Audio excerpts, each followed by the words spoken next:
What's going on, guys? Welcome to JXBMode podcast. I don't remember which episode. I'm lost now. I forgot to check, but we are back. Sorry, it's been a while for the JXBMode podcast. I stopped doing it because I was having trouble finding people to talk about certain topics. I was going to do Guitar Hero. Then we're going to do Tekken. Tekken was still planned, but I wanted to do the Guitar Hero first. And then God Drifter already approved of me, so we're gonna do that in a later episode. But before that, I wanted to do the Guitar Hero one, and I couldn't find anybody. So sadly, I stopped doing it, and then all of a sudden, I realized I forgot about that I do this content. So I was like, shit. So okay, and then as I was before we I get started with this story, I wanted to introduce Medieval Fan. Say hello. Hello. All right, Medieval Fan. It's is a content creator just like me, and he loves Medieval as much as I do. So this is perfect because finally I found someone we can talk a lot of this game, like a lot. Hell yeah. So I did back like a couple of months ago, I think a year ago, I did a video about a petition. Which, by the way, links will be in the description here too for you. Go and sign that petition for a Medieval 2 remake. Now I know it's stupid. It's it's impossible. It's not going to happen. It doesn't cost you nothing. Only your name and your address. And if you don't want to add your address, just put whatever name, like every address you can think of, like randomly. Just put or a random name or something if you're afraid of cyber getting, like technology getting into your private stuff, which I do get it, and I do understand. But just put something and sign it so that web browser counts as a sign for a Medieval 2 remake. Anyways, so I did the video because I saw this Paul Arnold talking about, which is one of the composers of Medieval, talking about like the reason Medieval 2 remake has not been, or a sequel has not been in the works, is because like every fan of social media has been separate, whether a lot of them are on TikTok, a lot of them are on Twitter, Facebook, and you don't get a consolidated picture. And I get it. So, and he was talking about a petition, and I'm like, so many fans that are from Medieval here, somebody has to like in the past made a petition to remake the game. Fortunately, I was like, is there really, could there actually be a petition or something? I checked online, and there was a petition, and I was like, oh my god. So I checked the petition, right, and I see the whole thing, and I'm like, this is amazing. And we had there was like 150 something out of 500, which is the milestone. It's not really the goal. There's no goal. As much as we can do, that's better.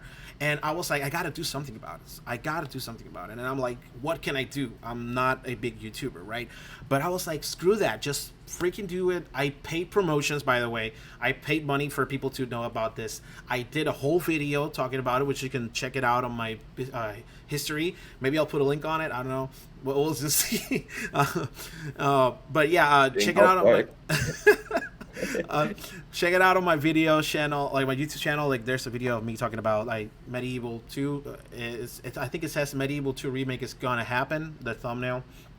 And I did a video about like encouraging people to go and sign it. And I don't know how it managed to work, but it worked a little bit, just a little bit.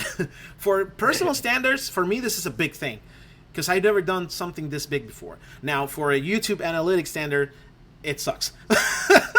It sucks, but hey, for a 348 subscriber, that's not bad for me. At least I can consider this not being bad. This was amazing, good results. And then I was looking around, people talking about the remake, and I saw one of your videos, and you were talking about it recently about why, like, will we get a Medieval 2 remake petition? No, not petition, like the game. And then you mentioned me on the channel, on the video, and I was like, "Oh my god, it's good!" Yeah, Yeah, which video that made me want to make my one. So, like, tell me, like, how did that come about? Like, when did you make the video? Before you saw my video, or after? So, how do you? Oh no, When was like the origin of how do you make that video happen? Well, I'd already heard like rumors that apparently Medieval 2 was going to get the shadow state of dropped play. to State of Play. And when I looked that up, I found your video and I saw your thumbnail of like Medieval 2 must happen, and then I watched it. And that's sort of thing you were saying. It just sort of got the ball rolling for making my videos. Like, yeah, I hadn't even started making a video until I saw your one, Okay. and then I just I, wanted to make my own discussions I feel about it. proud. Like the second half of the video is just me rambling about trophies I can think of that'll be in the game, but like, That's not a bad that's not bad content. Like I really would love to see what, like, now seeing that we got the PlayStation Classic on like Medieval on the PlayStation Classics, we got the trophies for the PlayStation 1 games, and that's something that I give a lot of props to Sony for doing that. So I cannot imagine, like, when the remake will pop up, what will happen, what will be the challenges, like um, escape the room without defeating the small dinosaurs, or something like that, when the Triceratops comes. Well, I yeah, mean, you don't get to do that only when you find Piff for the first time, which there's no dinosaur popping out of the wall, because you have to defeat the enemies for him to go away and then open you a new path. Um, but yeah, like I stood there and watched the trophies. I don't remember much because I usually, when I watch videos, I just work on my job and then hear, so I heard most of it, but I just don't remember a lot of them. But let's get started. I'm glad that you're here with me. Thank you so much. You didn't have to do this. Thank you so much. thank you. Glad to be here. Yeah. So first of all, I wanted to know, because a lot of people have known this, and I think there's a documentary coming from Medieval to remake from this YouTuber named Jack. I think it was his name. He posted on Medieval Madness, which is a group on Facebook, which, by the way, you should join. If Oh, I'm part of that. Yeah, yeah. So he posted a video. He posted like a, like he posted on Facebook saying that, like, I'm mad that we didn't get, well, any news about Medieval 2, so I'm willing to do like something like a over 30-minute documentary or something.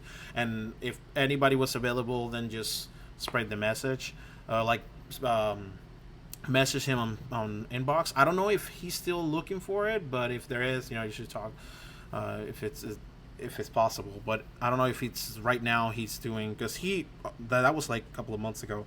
So I think he probably now is starting to edit. I don't know, or record. I don't know. But uh, I okay, I'm lost. Okay, yeah. So I talked about the origin on that video, and so a lot of people will know it. I'm gonna repeat it here, but I want to hear it from you first. How did you know about Medieval? Like, what was the first time you got your hands on it, and you were like, this is amazing. I'm in love with this game. Well, it's actually weird. Medieval 2 was actually the first game I owned before Medieval 1, but I was really, really young when we got it, so I don't actually remember physically getting the game. It's my sister that has that memory. I was only like 3 or 4. I was just a baby when we got the game, but How are you not I, scared? That's the question. no, I can't remember. My sister remembers buying it, but I remember getting Medieval 1 quite vividly. I was still quite young at the time that we got it. We got it secondhand, but I was staying at my grandma's one weekend with my sister, and my mum and dad were in Edinburgh for a holiday getaway, and they came home with a pick and mix for both me and my sister, and Medieval 1. And but Medieval 2, I do have a lot more memories for that than Medieval 1, but yeah, I don't actually remember getting the game itself. I remember the game getting so scratched to holy buggery that I had to get another one because it stopped working Oh, on and I PS1. don't know if you got that copy now or when you were a kid, because now to get a Medieval 2 copy, it's hard. It's hard, not just to find, but to buy. Like, I had the same issue as you. Like, my copy just got scratched and it just went missing. So I found just a disc on a flea market. The guys wanted me to, when they found out on the computer, they wanted to scam me and get it a little bit more expensive. And I told them, like, but the disc says 25, and then it goes, well, just the disc is 25, but if you want the whole full copy, we can order it for you, and it's gonna be like 54 or something. And that was back like years ago. So I say no, I just want the disc because I just want to play the game. The game came a little bit to me like scratch, and the game is playable. However, the music is not like, it's like scratching and freezing all the Yeah. time, and it was just without the music I just didn't feel like it. So I said to myself I had to buy another one. So imagine I found one on a website, the cheapest copy that I could get, I think it was 94. I don't want to go in there and check, but I think it was like $94. So if you guys, if you're interested in Medieval 2, make sure that you either get emulation or save a lot of money into it, or trying to find the best your cheapest copy on eBay or something, because it's expensive. So yeah. Okay, so you got Medieval 2 first. I actually got Medieval 2 first. Funny story. But I didn't play it first. The first one that I played was on a demo. So get this. When I was a kid, I used to have. I wanted the PlayStation 1. They got it for me, Christmas, and they give me a PlayStation 1 demo disc with a lot of games that to this day a lot of people not know about it, like Ninja, Musashi, Medieval, and these games were like underrated, but they still had its published fame. You know, like some few people knew about it, like Nightmares Creatures 2 and 1. These games are well known, but they're not big to like the point of it's like Crash Bandicoot, Cool Borders, Spyro. You know, all these PlayStation 1 classics, right? Rayman. So my Yeah. story was I was playing the demo disc, just going through the games, and then I turned off. I haven't completed the list because there was a lot of like games on demo in the demo disc, and we were going out to a party. I think it was a Christmas party, because it was like almost night, like 7 o'clock, 8 o'clock p.m. And my dad was like, "Hey, Jonathan, come check this out." And I'm like, "Okay."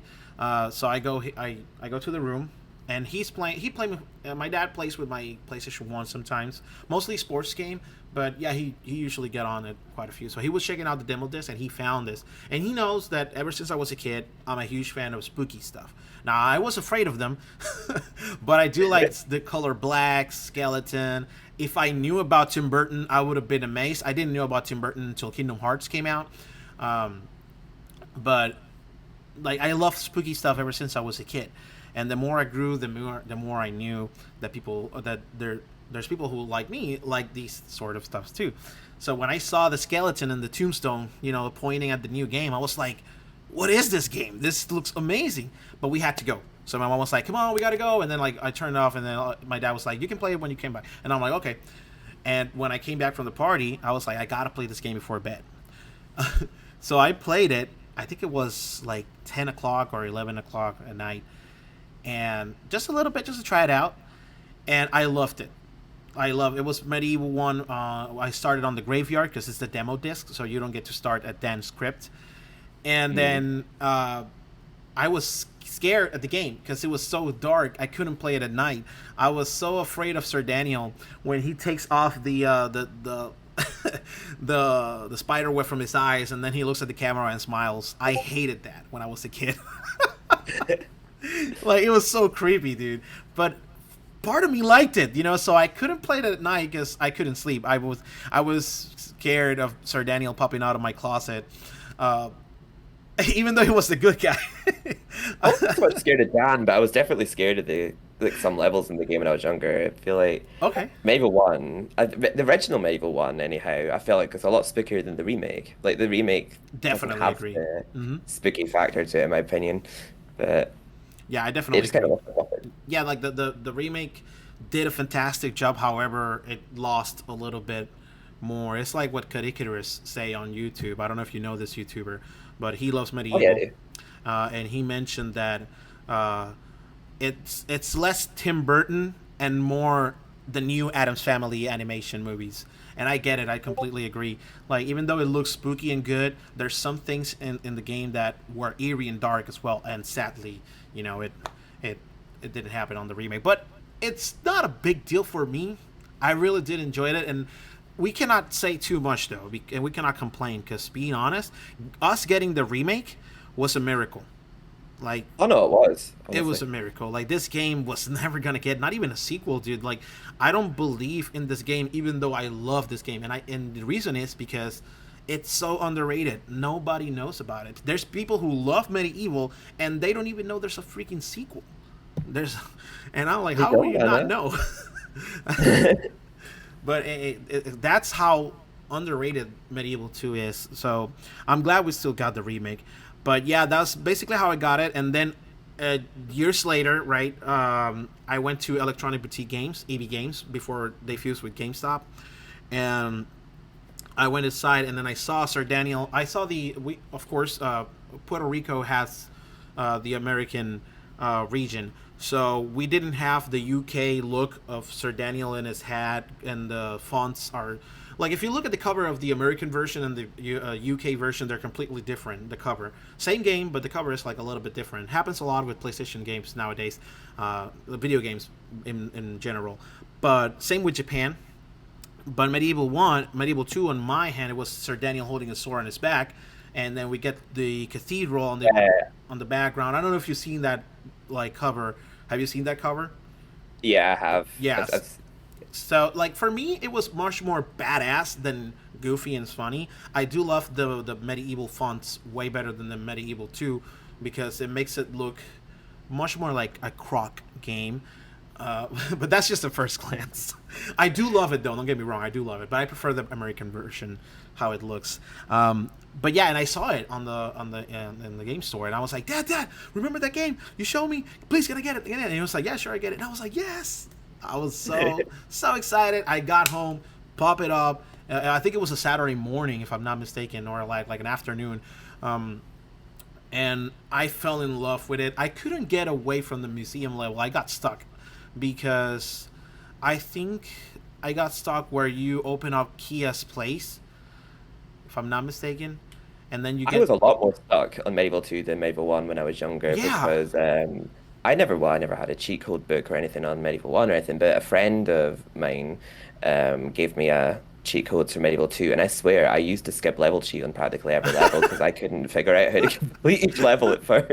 I completely agree. Like, they were a little bit confusing to get through, being honest. But again, it's just, I think it was the dexterity that we needed to have when we were kids. Now, when you get older, you understand that, hey, this was just easy. All you got to do is just open this door right here. But you never knew, because when you're a kid, you don't have that like mentality of solving puzzles. It's a little bit complicated when you're a kid playing this sort of games. Happened with me with Soul Reaver. I couldn't get off the water, and like when I tried out Soul Reaver on the demo, so I stopped playing it because of that. These sort of games, even though they're our childhood, for me, getting off the museum was so difficult. I actually went and managed to finish it and did it when I got the memory card. Because I didn't have memory card back then. I recently got one, and then I didn't know how to, save well. And I managed to reach the point where I reached to the ghost. Oh, right, Dan, you come a long way. You're finally, right?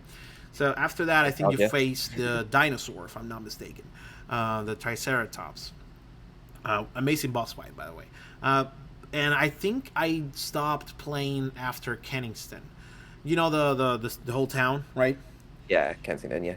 I got stuck on that level. That one is actually more confusing than the first one, because you have to go to like different houses and find, certain equipment, certain clues to solve the whole level, and then figure out who's the bad guy is, right?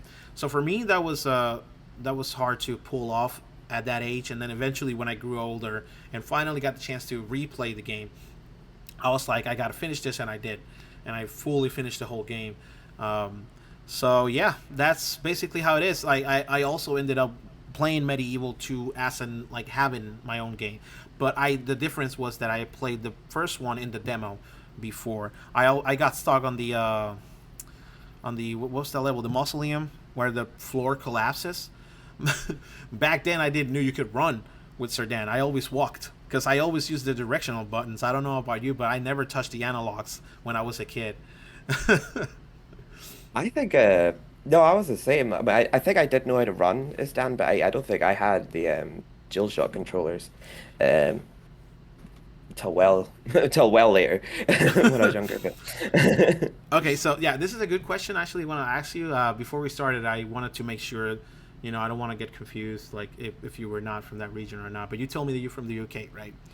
Yeah. So I want to ask, was really Medieval that popular where you were from? Like when you were in school, people, when your friends talked about the game, or like you seen in a lot of marketing, like posters or anything in particular?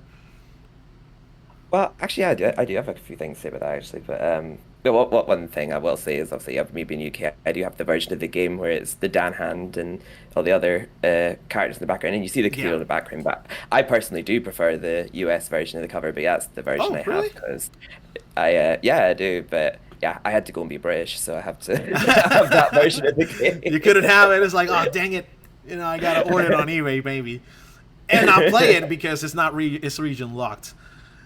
Other than that, I don't think there's any differences with. Oh, there's only one difference I noticed between the US version and the European version of the game is in the Freak Show. There's like a hidden money chest behind this one stall, but it's positioned slightly differently in the US version of the game Oh, to I didn't knew that. the the European version. But other than that, I've not noticed any differences between the US and the European version. I have with Medieval One.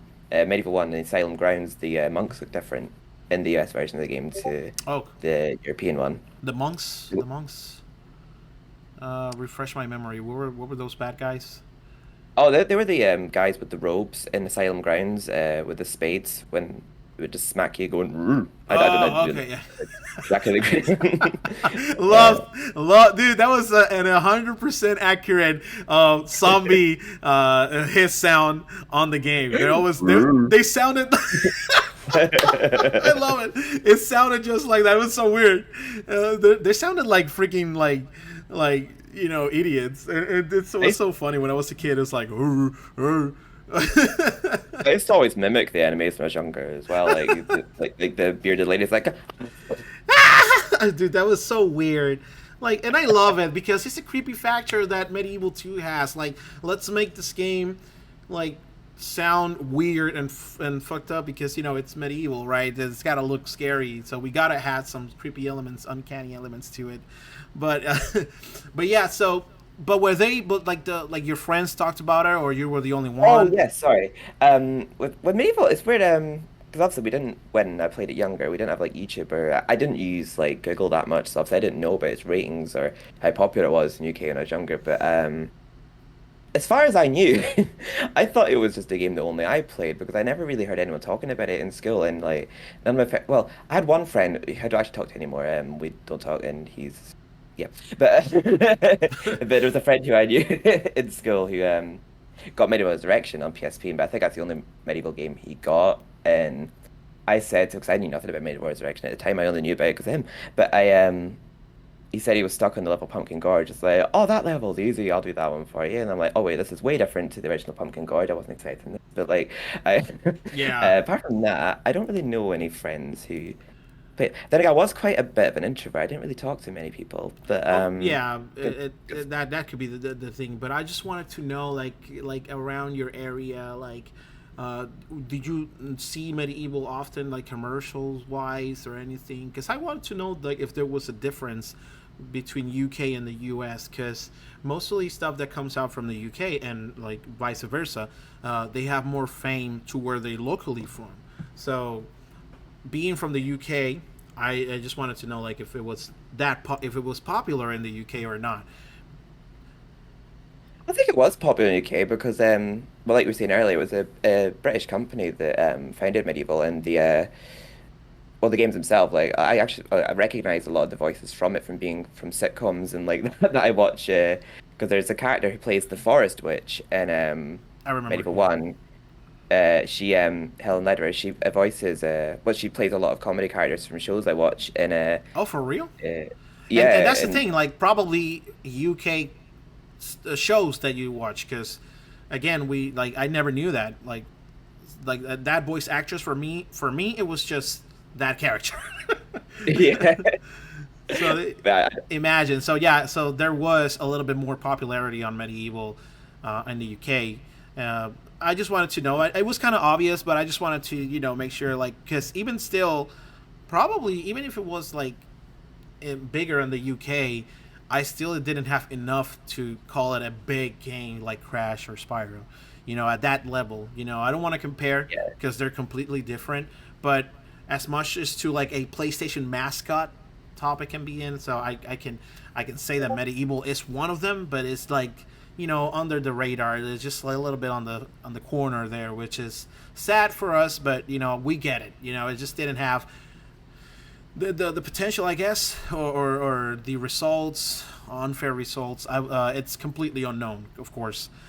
So what do you like about Medieval as the whole, like the whole general? How do you like? Okay, it clicked, right? Because of course you found it, they gave it to you as a kid, and it clicked. So what made you click? Like, you like horror stuff, What makes you say Medieval 2 is like amazing? I love this game. Oh, I don't actually know where to start, actually. Whenever you want to. I don't know. Just something about the game just really captivated me when I was younger, and it's one of those games. Like I said, like I always like uh, role play because I do have Asperger's as well. So like quite a lot of time, Okay. I tend to role play like by myself. Like I'd rather play alone than like with others at times because a lot of other people um in my school would always like hang out and play together. Whereas I'd be like stood on my own, mimicking a zombie and wielding a sword as Dan and pretending to go to a life out. And I just find something about the games very, I find something very just satisfying about the games. Like just everything about it, like just hacking off zombie limbs, The hack and just slash, yeah. the characters I just liked. I mean, I get very nostalgic over Winston, for example. Like I know a lot of people apparently find him annoying, but I got always get I nostalgic don't after I hear find him like Daniel annoying. Fortescue. Like Yeah, every time I we I like don't know go why to people the say that. Like, I really don't find him annoying. I don't. I think he's cute. Yeah. Like the music's definitely a big part of what Yes. like makes the game memorable for me. Like I love so much. Like I love the soundtracks to all the games, and For me, like mostly. Whitechapel. Yeah, for me, mostly the second Yeah. one. I think the second one is way better than the first one. But Yeah, in that's just terms me. of the soundtrack, there's so many good tracks in Medieval 2. But it just I find the collectibles just very satisfying. I like collecting money, I like filling your health, I like finding collecting life balls, collecting chalices. I just find the game very satisfying to play, and I think it just always stuck with me growing up. And I think it's because I spent so many years dedicated to playing it. I think it just sort of became grilled into my memory, and it's just almost became like that's why I just named myself Medieval Fan Hmm. 147, just because like I think a lot of people mistaken me for being a fan of the medieval era, but I'm like, nah, I emphasis saw one on comment on the ZELLE. Twitch Yeah. saying, "Oh, I think it was on a Discord chat saying, oh, for real? I thought you misspelled medieval.'"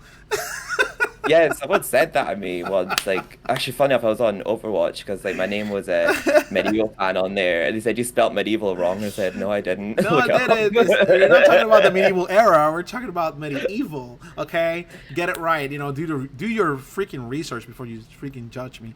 No, but it happened with Cadicarus. I laughed so hard in a video that says like, "Oh, medieval. What could be better than making Google think you can't spell?" And it's true, but it's just a pun, So I bet evil comes because it's in medieval times and there's evil in it, so that's why it's called medieval. Like it doesn't make sense to medieval 2, but it already stuck as a name. When it becomes a franchise or an icon, then the first one has to have a meaning. The second ones don't have to, you know because just like me, I have late night casual, which is late at night. That's the reason why I call it late night casuals. But sometimes I do streams at daytime when I started to make it this a huge thing, right? Because when I started, it was only share play on PlayStation 5. When it started getting views and comments, that's where I decided to get my PC and everything and build up this broadcaster, put the overlays, make it look professional, make intros and everything. And I stopped doing late at night on week streams because I still do too. I'm just been procrastinating a lot, but at least I do the Saturday Little. ones. But if I ever do a stream on a daytime on the weekdays, right? Because those are the day the if I'm free on a weekend, like it's gonna be either an afternoon or an evening because I usually take this time, right, to do all this when my wife's at work or everything because I like to spend my time with her Yeah. on our free time because we work on a different schedule. So when she's working, I can get on here and do my time, either play or stream or do content, right? So late at night just stopped making sense eventually because it became the series name. So I think that's what happened with Medieval. And I do love I love, like, this is what clicked to you: the music, the collection, the platforming, the hack and slash, the story, characters. That's what gets you into the medieval. You know, for me, what it was, I'm still am to this day a 3D polygon PlayStation 1 graphic fan. Like, if the people keep making games like that look like this, all like blocky and Same. stuff, I will completely not and get it, because I don't know. There's something intriguing about looking at the game, especially, and not just because like not it was not just the graphics. But there's more, but the graphic itself is a big point for me, because I do love this sort of games. The way they look, all blocky, and it needs more graphics, quote unquote. I do love it. So it that intrigued me. Not just that, it also the horror aspects, again, as I told you, and the music as well. I completely agree. The music here is beautiful. Paul Arnold did an amazing job with his partner. No, absolutely. I really wish, if it does come in reality, they hire him again to work on it, because this is just amazing. Like, this guy knows how to do creepy music, and not just creepy, but sometimes, like, it's the level. Like, when you see the level and you hear the soundtrack, it mixes up, it works. And Oh, if it definitely works, that's that's the top tier. That's when you did a good job. So for me, it was the music, the graphics, the polygon graphics, and the horror aspects for it, and the music. yeah, I agree about the polygon graphics because not that I'm saying it's a bad thing, like games like Until Dawn are being like, remade like with more enhanced graphics, but it's the way to think of a game like that already looks so great, in my opinion, Exactly. getting upgraded graphics. So I'm just thinking like I'm still living in an era where I think blocky PS1 graphics look great. I mean, like, as long as the game runs fine, I don't really care if the graphics are like top notch. Exactly. Like, I No, just want to be able to and play it it. Like, isn't. Yeah, it is an important thing, though. Don't get me wrong. Like, graphics do matter, but it's not the most important thing ever, because you can do an amazing game and the graphics are not the best, and it could be the best. Like, example, Medieval, Skyrim is a good example. Who is basically a 10 out of 10 in most of the games, but the graphics are not the best of the best. So I do appreciate that you two like the sort of retro look, because I'm not the only one. yeah, I like the charm of it. I just like the whole Yeah, retro era. yeah. That's what I do. Not just Medieval. You know what other games I'm into it a lot? The Harry Potter PS1 games, because Oh, it has the same polygon and graphics. And I know they're bad dubbed. They're funny to look at. The characters are horrible, but there's something about the gameplay and the exploring that polygon PS1 world that it just gets to me, and I really want to. I hop on it most of the time when I feel like I want to play a PlayStation 1 game. Either I pop into these games most often. That's why I always been a fan of 3D polygon. Crash Bandicoot, Spyro, Medieval, Musashi, Harry Potter games. Small Soldiers. That's sort of like, this is all we can do for now, because that's just where technology is at. It's just it's just a yeah. bliss. It's amazing for me. Well, with the I don't think I ever owned the Harry Potter. It was called the Philosopher's Stone in the UK instead of Sorcerer's, Yeah. but uh, I never owned that game growing up. But I had a friend who did. I don't know where he is nowadays. He was someone I was friends with, but sort of drifted with over the years. I don't know where he is now. But I remember that game scaring me for some reason when I was younger. I found something spooky about it. I'm sorry, there was a mission It in it happens where with you Medieval too. pop I think it's the crackers. graphics. It might be well with Medieval 2. I feel like Medieval 1 scared me at more parts, but Medieval 2, it's funny how you mentioned about how you couldn't play the game with the light off because I remember Greenwich. I took so long to get past that, not because I found it hard, but because I was so scared of the music and the atmosphere of the level. Like I couldn't play in the dark, and I had to play with other people in the room Yeah, with me. yeah, Like same, so same. I'd purposely just keep going to Winston and talking to him just because he's always so enthusiastic and upbeat. So every time I was getting scared in the level, I would just go up and talk to him. Like, Oh man, like lost your Dan? the minds of a kid, like, it's so funny when we grow up and say, like, why are we afraid of this stuff? It's like, I remember I had this cousin who was afraid of toy dinosaurs, and when we have them playing around and he came by, he started crying, like he didn't want the dinosaur on the floor, and it's just a toy. For me it was a toy, but it's one of those funny things that it's not scary, but it's something that gets to you. It just makes you want to cry, and I kind of miss it. It's nostalgic to me. that like when you think about that, it's like why was I scared of medieval? But it tends to go when you grow. That's when you know. But yeah, so now I wanted to know, like, tell me your thoughts. Let's go. We're gonna go in order. So we're gonna do Medieval 1, 2, Resurrection, and Remake. This is gonna be a long one, but I just wanted to know, like as calm as you can, like detail as you can. I love to hear details. I talk a lot. so so tell me your thoughts. It's Let's your go channel, for your platform. yeah. Let's go for Medieval 1. Like, well, tell me your thoughts on Medieval 1. What do you think about the game? Medieval 1. Well, start off with a bit the graphics. It's one of those games. I noticed it was well, at least in some of the levels, like Sleeping Village, and like Medieval 2, it seems to be a lot of the time taking place from a bit of a bird's eye perspective, and it's like a lot of the time, like when you playing the game, you don't realize the characters don't have faces until you look at their character models and Hmm. on the wiki and that. Oh, I'm sorry, I'm going a bit of a tangent here. I just have to notice, but like I felt like the way that the game was structured, you didn't really notice like the lack of details in that people's faces and that because you didn't really see their faces properly. But yeah, well, okay. Sorry, what I liked about Medieval 1, I did actually really like the music from Medieval 1. Like even though I know they didn't use like actual instruments, did they? They used like Yeah, it was synthesizers, what they synthesizer. It call was it. like a keyboard. Yeah, But I think they did really good with what they had. Like I love yeah. the I completely agree. resurrection version of Hilltop Mausoleum, but I think the original one still sounded really good. Like it sounded a lot more creepier in my opinion. I quite liked the original Hilltop Mausoleum. I like the new one on Resurrection, like, but it has a completely different tone for me. It sounds a lot more dramatic, whereas the one in PS1 is just all like, oh, scary. But Yeah, but like and funny they should say that the remake version, for me they ruined one soundtrack. I don't know why they decided to change oh, it. which one? The ant caves. When you go, Yes, I wh- completely yeah, agree. when you go to the ant caves in the PlayStation 1, and the remake is completely bright and cool looking, but I think they misunderstood the level. I think it was not meant to be. I think they didn't do the cave in a way to, like, oh no, we cannot do anymore because the graphics, the computer, it's too much money. We cannot do more graphics to expand the whole ambient of the ant caves. And I don't think that was the reason.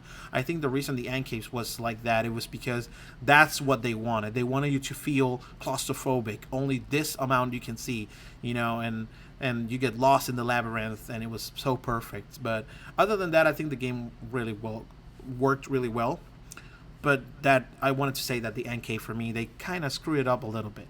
But yeah, Yeah, continue. that was the Sorry. only level that I was. That was the only level I was actually, not gonna lie, I was actually really disappointed with that level Yeah. when I played the remake. Same. Like, but it looked good in my opinion. But it just, as a diehard fan of the original, I just feel like it didn't pay homage to the original Ant Caves. Like, it just did not match the original level at all, in my opinion. Other than the fact that the layout of it's the same, but the atmosphere of it, it's so bright, like you said as well. Like, there's no need for the fireflies. Hmm. These fireflies are my friends. They will light your way through the darkness below. And in the remake, I'm like, what darkness? Exactly. Exactly. What darkness? I think there is no darkness. There's no darkness Like, in it at all. like take the hint from the original dialogue, the darkness below. Like, Yeah, I think they misunderstood that level.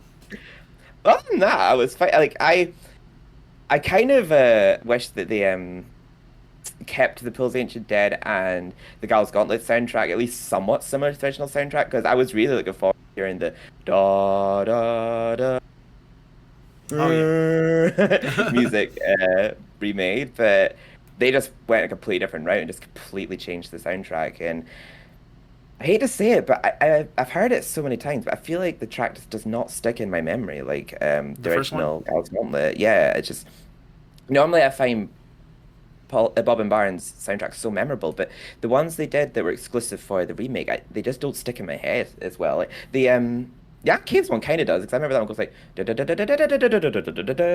but it doesn't really match Dance Caves in my opinion. Yeah, the and Uh, actually, if you look back at the music from the Ant Caves, it's also different. It's much more eerie and dark, um, and oh, it's much more definitely is. mysterious. It kind of reminds me of, I think it's called. Forget me if I'm wrong. Greenwich Observatory from Medieval 2. Yeah, definitely. That the music is like the most scariest music in the whole game. Well, it was kind of like that for the Ant Caves. I don't know why they decided to do another track for the Ant Caves. Maybe it just felt that they didn't fit, or it was like not too many notes, not too many harmony. But that was the beauty of the Ant Caves. Like it was Yeah, Greenwich was. yeah, and then Grand Way is just like super scary for me. Not the level itself, the soundtrack for it. Yeah, Like, Greenwich was like Medieval 2's Ants Caves, in my opinion. yeah, in a way, yeah, you can tell. Like, and it felt like it mixes with it because that place was kind of like a sailor thing, and like a Yeah, sailor it was theme. So the you can harbor. Yeah. so you can, even though it was eerie and dark, you can still hear the dun dun dun dun, dun like a pirate theme. So Yeah. for me, it was so beautiful mixing that pirate with ant caves, just mixed together, making such a beautiful dark harmony. Sometimes like I listen to that soundtrack of the Greenwich one, and I stop at midpoint and just go and watch scary videos.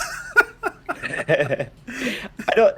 It's from us to the track now. Like when I do listen to it now, I can totally see why it scared me as a kid. But I don't know, it's just because I'm an adult now that I'm kind of desensitized to it. But like, I can totally see why it scared me as a kid though. Like when I listen to it now, it's like kind of reminds me of this old piracy advert. Like I don't know if it was one in the US, but there was a old piracy advert here in the UK. With it was the Fact, FACT. That terrified me when I was younger. Like it was like the pirates out to get you, and it's the same with that. Like if I watch that back now, that doesn't scare me now, but I could totally see why it scared me as a kid. I remember when Hmm. that anti-piracy I remember one time my mum bought me and my sister a video. I'm going a bit off topic here, but it won't be long. No worries. Um, bought us a video that we could sell down to before school, and then essentially like tucked us into bed and put on the video. Like about 1 minute later, she just heard us both screaming from the other room and coming through to get hugged because like of the anti-piracy advert that was played. It had no right being so scary. Like the yeah, it's just anti-piracy advert. It's the Fact one, FACT, but. Yeah, you don't see it really now, except at the end of some DVDs. But yeah, back to it's as you know, it's just a comparison concept. But Yeah, but I do get it what you're um, saying. Like it brings stuff to that level, and I like it. I like the horror aspects, making it yeah, much more darker than it's supposed to be. And when you see the level, actually, you can tell that it fits, not the way it looks, because how abandoned the place is. The soundtrack yeah, of Greenwich is much more like, everything is all dead. There's nobody here. You're alone. Only aliens are here. Like getting on top of zombie sailors' heads, which I do hate it. I do really, hate those enemies so much, but we'll talk about Medieval 2 later. yeah. Oh yeah, sorry, or somebody one. Um, Medieval 1. Uh huh. I actually took years to actually Medieval 1. I actually was well into my teens when I first actually completed it because well, for years I didn't actually have a PS1. I just had a PS2. But my copy of Medieval, this wasn't an issue on the US disc as well because I had issues like running my PAL disc on EPSXC. It's actually cool because I did eventually discover years later a patch I could use to bypass this copy protection on the disc. So But I could stupid, basically, right? Like I don't know but why they I did that. yeah, it wasn't on the US version of the game. It's only on the PAL version, and it's basically where the game just does not load at Hilltop Mausoleum. Like you play Dan's Crypt, the Graveyard, and Cemetery Hill, and then when you try to load up Hilltop Mausoleum, it'll just give you an error and it just won't play. Um, yeah, and the PS2 it kept doing that to me, but like when I got a new copy, it would still do it now and again, but like eventually it would load, but with a lot of like sound errors, and the whole game had like sound bugs. And Medieval 2 did too on PS2. I don't know why, but the PAL version of the game was just so buggy on the PS2. But I did eventually get a PS1 again because my mum met my stepdad who had a PS1 in his loft or attic. That he ended up giving to me because he didn't use anymore. So I was able to actually play the game without any copy protection bugs. Like, it wasn't an issue on the PS1. Like those bugs didn't occur, like and the Hilltop Museum crash, but they occurred on PS2 for some reason for me if I played the game on PS2. But yeah, the Hilltop Mausoleum, it felt weird actually playing that game after years of not being able to play it because like whenever I played Medieval 1, it would just be to play the first two levels because like unless I just had an old memory card that I could use to just skip past it. But for me, I always thought some levels in Medieval 1 were optional because when I played the Asylum Grounds, I couldn't get past the second riddle. Like I was stuck on that riddle for years, to be fair. I don't think I ever actually ever discovered how to do that riddle for donkey's years until I eventually did. But like, I think it was even when YouTube came about. I think about 2008, I was still stuck in that level. But yeah, and when I got to Gal's Gauntlet, that's when I hit a roadblock because I couldn't figure out why I could not complete a level, like what I was missing. And then I got to Gal's Gauntlet, like my mum actually played the games a lot with us when Oh, we that's were cool. younger too. My mum will have like a lot of memories of it too, but she whenever we got stuck on levels, like she would always try and help us with it. And I remember she would like hit random things on the wall that looked like it could be a hidden switch or something to like open a door, and I couldn't figure out how to get behind the Dragon Gate, and every time I went out through the alternative exit, I'm, okay, why can't I go to the next level? And then like I never even knew the dragon armor was a thing when I was younger. I didn't even know there was a boss in Crystal Caves. Like I just I just completed it. Like I remember seeing the Yeah, dragon taking the the wall back. dragon. So Who dares yeah, wake me from my slumber? I love who that Irish dares? accent. And for that reason, I never completed the game until I remember one of my dad's friends. I played at his house, and he did have a cheat code book, and I remember finding it so surreal playing levels past the Salem Grounds, like playing inside the Salem for the first time, playing Haunted Ruins for the first time because I hadn't seen these levels like for about 10 years or so after I first played the game. But Yeah, it's all and coming now back to it's just you. like Like, holy shit, this is yeah, I amazing. didn't realize how long I went without actually completing Medieval 1 for the first time. Medieval 2, I think I completed first, but yeah, Medieval 1, I think that's why I have so little memories with it, is because like I only really have memories of like the earlier levels because like um there was so much time in my life where I only had a PS2 and like the current copy of the game I had would not load the Altar Mausoleum. Um but oh, that's weird though. I do remember before I got PS2, I do have memories of Pumpkin. I remember I actually have a very vivid memory of the Enchanted Earth levels. I Oh, just the have to remember Enchanted playing in Earth. the Is it kitchen. Enchanted Earth or Enchanted Forest? I always confuse it. I always have that Mandela effect on me. Oh, in Resurrection, it's called the Enchanted Forest, but in Oh, the that's original, it's why. Enchanted Earth. That's why. Yeah. um, other than that, But oh, like, and I do. Yeah. as Oh, a sorry. I do have a memory. Oh, sorry. sorry. So like as a whole, like okay, so you don't remember playing the whole game, but you managed to finish it at some point. Oh yeah, I did. I completed quite easily now. Medieval 1, collecting everything and going through it as fast as I can. Well, the playing the US version of the game's better for speedruns because the game runs faster. On the PAL Yes. version, the game runs Most slower. But yeah, like as for the people who are listening or watching, like most of the game PlayStation 1, I don't know now, but PlayStation 1 back then, PAL version, no offense, was the worst to get it for. oh no, it If, was. I just had no choice. because like I don't know why that was an issue here, the PAL version and the US version, but the US version run way better. Maybe different hardware, that they decided to use. I don't know, but yeah, continue. Sorry. We were stuck with the crappy version of Spyro 3 as well because in Spyro 3 when we got to Midnight Mountain it, Crystal Islands had Seashell Shores soundtrack and Haunted Tomb had Cloud Spire's soundtrack and Dino Mines had Molten Crater soundtrack because I don't know, I think it was like a time constraint thing, but I know the US version, I think the greatest hits version of the game, but that was only released in the US.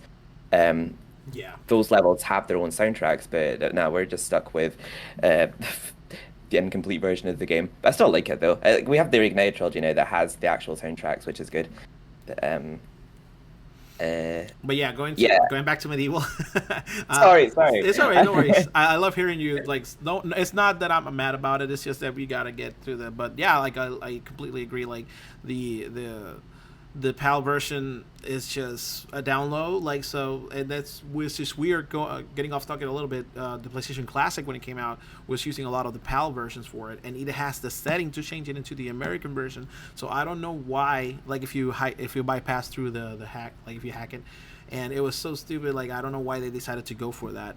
I don't know what is the reason. I maybe have to search it online or somewhere. What was the reason for PAL being less efficient than the US? But going back to medieval, so like what do you think about medieval 1? Do you think it still helps to this day? Like the villain of the story, Sarok, we all love Sarok. Rest in peace for the voice actor. Yeah, Paul Darrow. He recently passed before the remake was done, so I don't think he got the chance to at least see it fully published. but Paul Darrow did an amazing job. Even though he didn't get a lot of lines to it, but for me, he nailed every single one of them, especially on Resurrection. I think Resurrection, he had more freedom to go more this Family Guy attitude, this Family Guy humor, where like he's comic, but at the same time he wants to be evil. But like working on that laugh, when he laughs, he doesn't know how to laugh like a bad guy until at the end when he's about to die. Spoilers. He does the spell to crush everybody, like the first one, and then he goes, "Now that was an evil laugh." Yeah. So I didn't know Paul Darrow voiced him in the Resurrection as well. He also voiced the Resurrection. I didn't know either until Moscatobot mentioned it in one of his videos.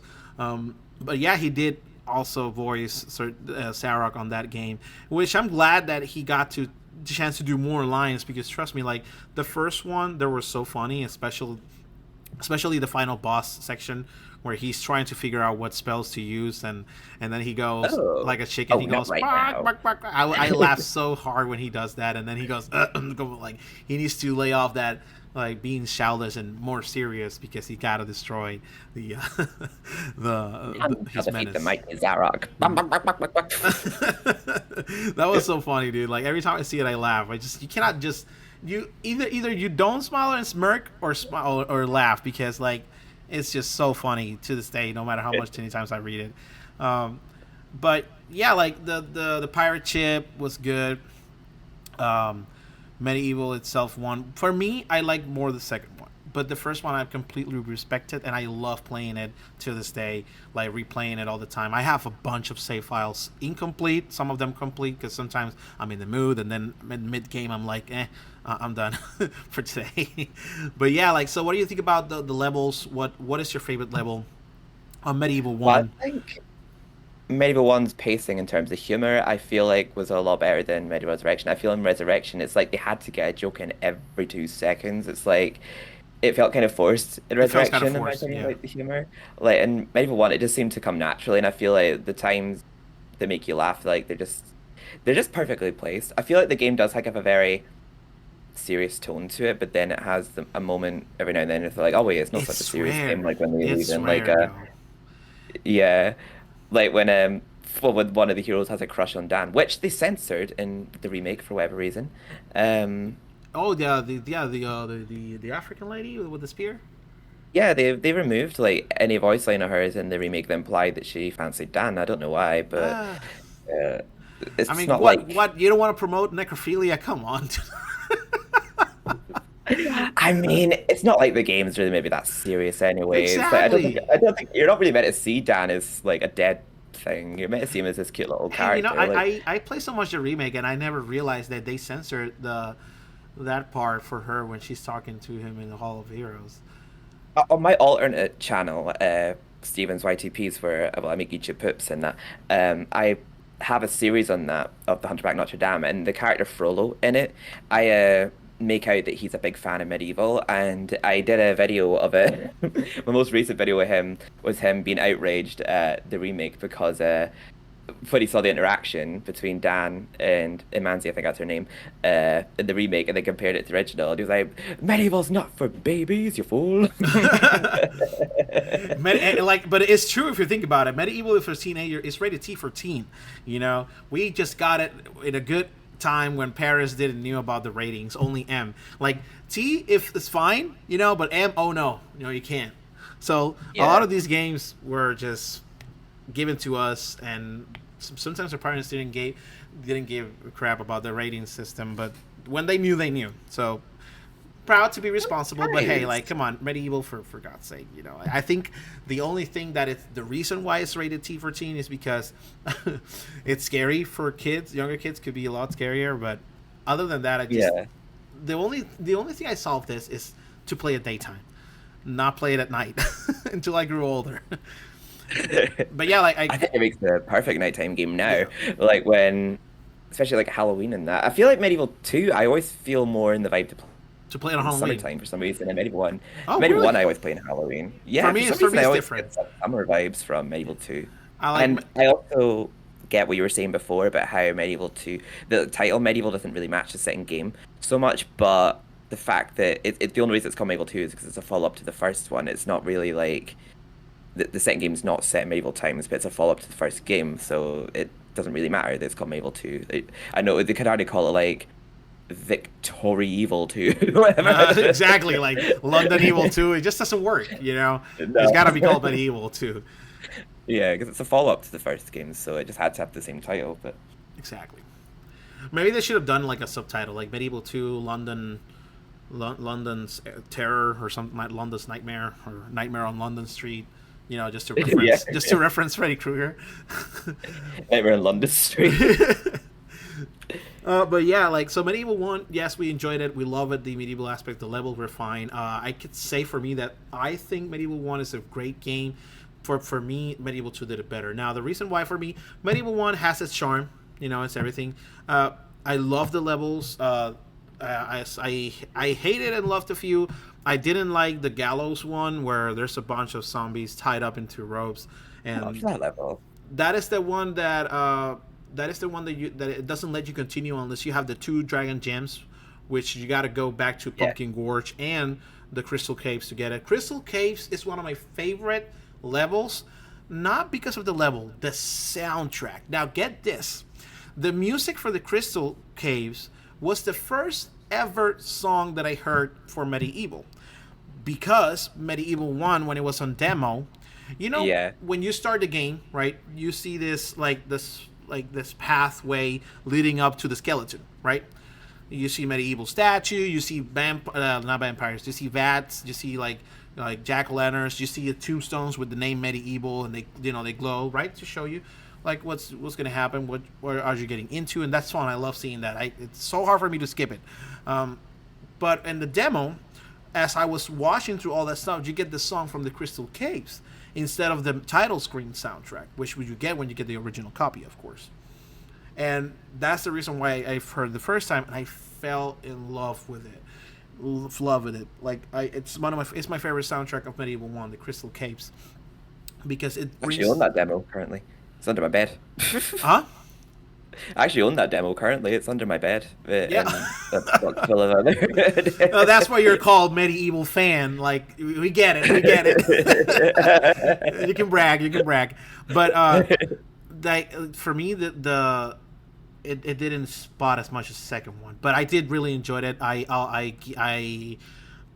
I don't want to give it a rating, really. Like for me, it's just what it is with its flaws and its with its pros and cons. You know, the enemies were awesome to defeat. They were really creative. The puzzles were really hard to pull off at some levels. Though I love the fact that you have to go back, which is this is a flaw for Medieval 2, but Medieval 1 you had to go back and redo certain levels to get certain items back. Because let's say, for example, yeah, the Witch of the Pumpkin Gorge wanted you to get the dragon gem, and then when you need to get certain you need to go to the asylum grounds, talk to the mayor, so he will give you the key so you can come back to the enchanted earth and then move on and actually finish that level, because you can finish that level but you don't really finish it because you still need the demon artifact, which the mayor has it, right? So you have to go back and do this, and it's fun to do those things, to go back to certain levels, just like in the graveyard when you get the key to go. You need to go back into the graveyard to then go and open up to use the key that you get from defeating the stained glass demon, to then actually moving on from the graveyard area to the enchanted earth and the pumpkin gorge area. And I love that, and you don't get that in Medieval 2, which I give props to the Medieval 1 for that. So I really did enjoy it for me. But let's move on to the second one now. Medieval 2, that's my favorite. I can stay all night talking about it. Medieval 2, as soon as I started, my favorite level is definitely the museum. That's my favorite soundtrack of the museum. I love how it introduces the game when you start off, like waking up, and then Dan is like, "What the fuck is going on?" The ghost meets you up and talks to you. So the same problems but different world. I love the character, by the way. I totally agree with you. Like what's the name of the ghost? Winston. Winston. Yeah, I love this character. It was really charming. You know, it was like it feels like a tutorial guy. You know, he's the one who gives you the tips, like for real. And then you get the sword. You go through it. The soundtrack. I love that oboe. Like when they decided to say, "Hey, let's let's make the main instrument in this song, and this track, the oboe. Perfect decision. Kiss the guy's I don't feet know. for that decision. I don't know what they did with Medieval 2 because apparently they still didn't have real instruments at that point, but it was different to Medieval 1, I like the think they're just the soundtrack. same. I think they're just the same thing. It's just that they enhance it more. You know. Yeah, I think they still use the synthesizer, but I think with a better one, or like they use a much more better quality in the editing studio for the music.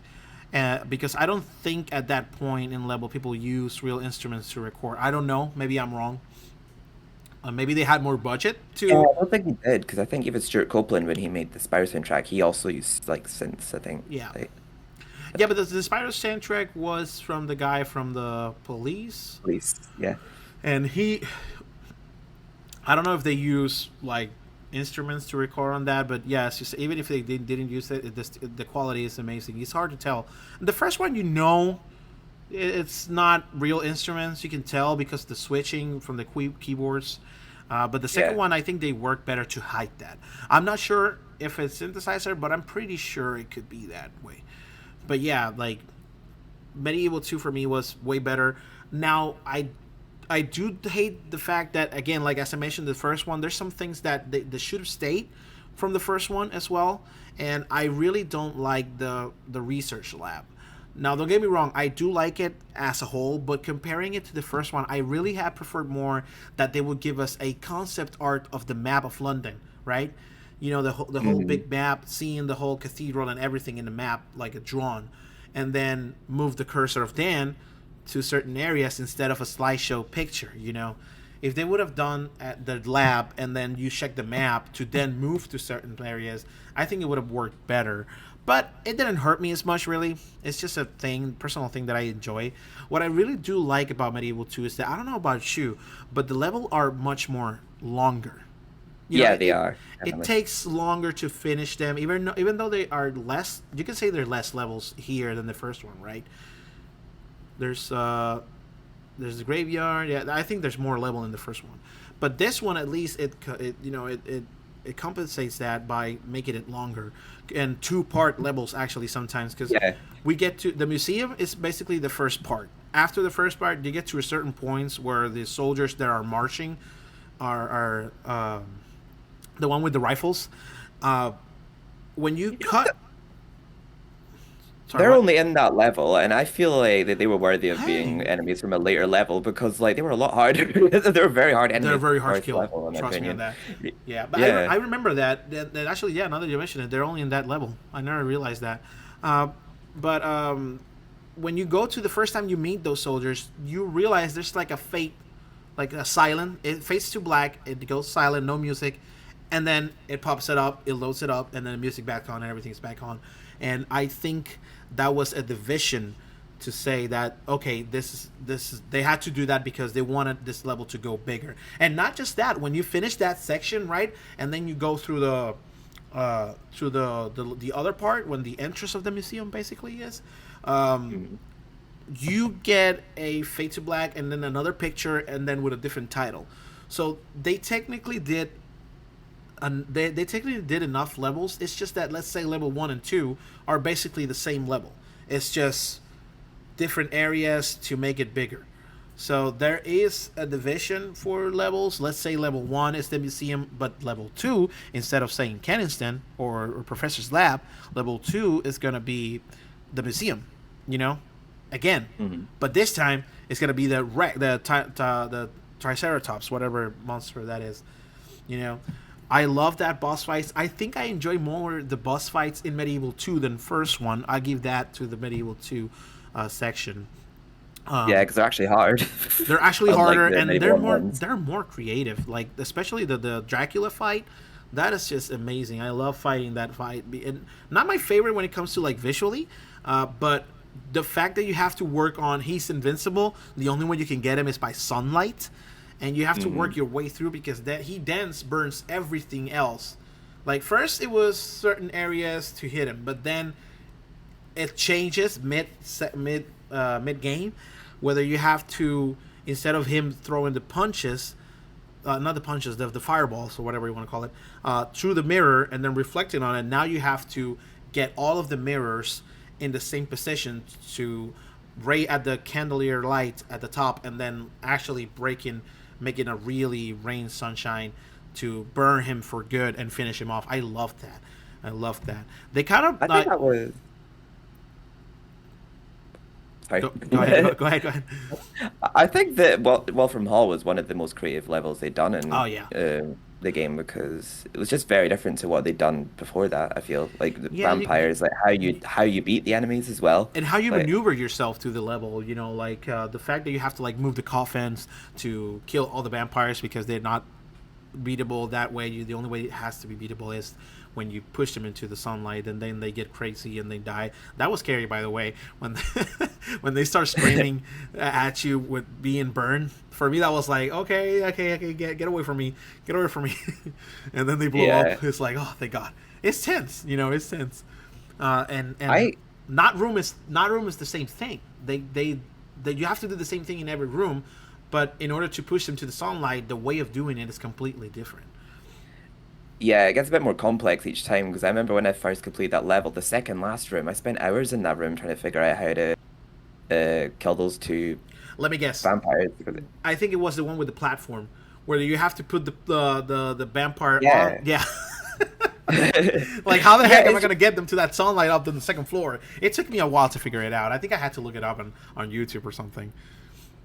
it's like games back then. They just don't tell you what you have to do. You're just flung in and expected to know what to do, and it's just like, Which I do prefer they tell me, but I do get the good feeling that you get when you solved it without them telling you. Yeah, I do agree. Yeah.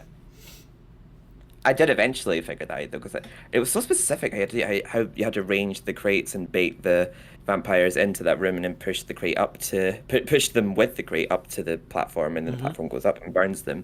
And they have some kind of weird like panic attack on the platform. They don't seem to jump off it. I don't know why, but like, Yeah, it was pain to get through it. But yeah, like, we got amazing levels. We got the museum. We got Kensington, which I do like it, and you can tell the love for medieval when it comes to references. Maybe it was not intentional, but you can tell they still have inspiration from the first one. This is not another company doing the same deal but with different stuff because we decided to do it. There's games that get a sequel, but they're not the same developers, so they tend to kind of ruin it sometimes or even make it better. But most of the time it's ruin it. But this Yeah. one is the same company doing the same thing, and you can tell, like, for example, like the Kensington. Not all the levels, but Kensington. It's basically Sleeping Village, if you think about it. You're going into different houses, but it takes place in another setting, right? But it's the same deal as Sleeping Village, if you think about it. And then when it comes to the freak show, we got Scarecrow Fields. Why, you may ask? The giant elephants, Yep. which resembles the same deal you got to deal with the giant iron monsters that the goblins, not the goblins, the imps. My bad. The imps used to ride on, and now they do ride on giant things, but it's not the giant monster man looking thing. It's the giant robot elephants, and it's you can see that, okay, this is kind of like Scarecrow Fields, but different. Then we got Greenwich, which for me, is, being honest with you, I do love the level, but it's the most boring one ever for me to get through. I hated the fact that I had to go to a freaking eagle or vulture. But when I was younger, I didn't obviously really learn where all the nest locations were, so I spent so much of that level with my head missing. And it's only when your head's missing that the Octometers jump on your head. So I had the Yeah. Octometers jumping on my head 24/7. It was annoying because you're not get your head off popped just that. It's not just your head popping off. The fact that the aliens are the little octopus aliens are getting over people's heads, and if they see you without a head, they will go to you and try to control you. So you gotta like smack buttons to get off of it. I still don't know to this day how to get it off. I just press button like crazy until they fall off. Yeah, I don't. It's the X button. You have to mash it, but it's like you have to mash it like until Like your thumb constantly, it just breaks doesn't off. work sometimes. Like, Exactly. Like you have to do the same with the vampire girls in Wolfram Hall, but yeah. not nearly as like Not nearly, not nearly as as the other one, the aliens. I find them cute, the little vampire girls. That was so fun. Like when they just laugh and trying to run They're at you. annoying. Creepy and annoying. Yeah, I get it. Especially when you were using the hand to sneak around, finding a way to open the door. But it was annoying and cute at the same time. Not like the aliens, where it was fully annoying. Yeah, Greenwich for me was the worst level for me to go through because I have to. Not just the head popping off and I have to get it. I have to be careful. Nowadays I know what to do. So every time that I see an eagle, I just kill it before it watches me, because I don't want to go through that again. Of course, the first one you can because it's part of the story. But after that, you Well, gotta. obviously now we know where like enemies spawn. Like we know Yeah, where the exactly. will spawn. First time we fell to everything, but now we know what not to fall off from, and no more tricks for this guy.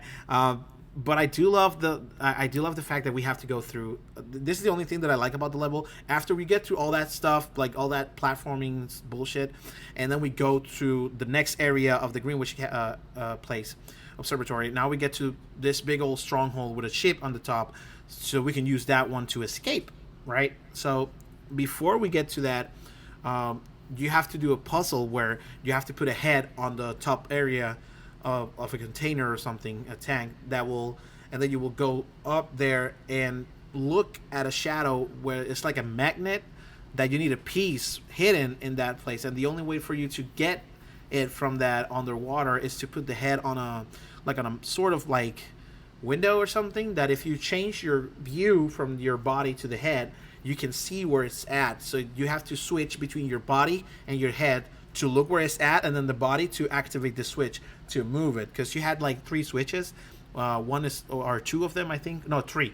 One of them left and right, the other one is back and forward, and then the other one is to go down and grab it. And I really love that puzzle. I love the fact that I had to do that. At first time I did it, I was like, oh, this is really intriguing. I don't know, it was pleasing to the eye. But other than that, that's the worst level. I like the solution's different every time, so it's not like you can predict it every time you go to the level. Like exactly. You have to look. It randomizes. You have to figure it out, and it was cool. It was cool. But it was one of the most annoying levels, and it was because of the freaking aliens. Dude, I hated the aliens so much, getting on my head, and not just that. Sometimes not just getting on my head, getting on the sailors' heads. Oh god, yeah, definitely. They became more stronger. They jump around faster. They fight better, and when you get rid of them, you don't kill neither of them. You have to kill either one of them before it comes back together into one. So the way I did it was, when I see corpses on the floor, I used to use the Thor hammer, and I charge it and then punch it to the ground, and that shockwave will instantly kill it. Like, because you get the hit from the hammer and then like the 3 hits from the shockwave, and it will blow up the sailors. And that way, when the alien comes, they don't have any bodies to hop on into, and it was much more easier for me. But the first time I do that I the got same it, thing with the cane stick. The cane stick does it too.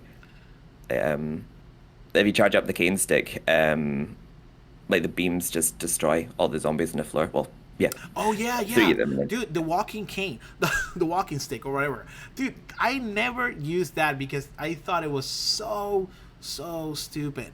And then when I grew up, I realized that if you charge it, you get this like lightning on the ground, and I was like, oh, dude, I've been so stupid this whole time. It's one of those things where you think it's useless, but it's not. You just got to know how to use it. Like Costume Quest, there was Costume Quest 2. There was a costume that was the candy corn, and the costume basically I don't know if you know about that game, but Costume Quest is basically like a turn-based game where your costumes turn into what they are to fight monsters. So let's say if you dress as a robot, the kit will have like this cardboard cutout, but when it's time to fight, it will transform into a robot. So you get to fight as the robot to the enemies, and it was like a turn-based Final Fantasy style game. But the game actually, there's a achievement that it was like you have to complete the game with one of your party members wearing the candy corn costume, which did nothing. It was just a candy corn just standing there. And at the end of the game, they gave me the option to use it, and I was like, what the hell was that? And it was because at the end of the day, not the end of the day, the end of the game, when you're fighting the last boss, it's a dentist who hates Halloween, but he loves candy at the same time. So the dentist see the candy corn, and if you press attack on the candy corn, it will it will give this special move where the dentist gets obsessed with the candy corn, eats it, and hurts its teeth, and then he loses a lot of health. And the I was like, what? I think I streamed it live. Yeah, one of my streams live. Or no, wait, yeah, I think it was one of my live streams back then.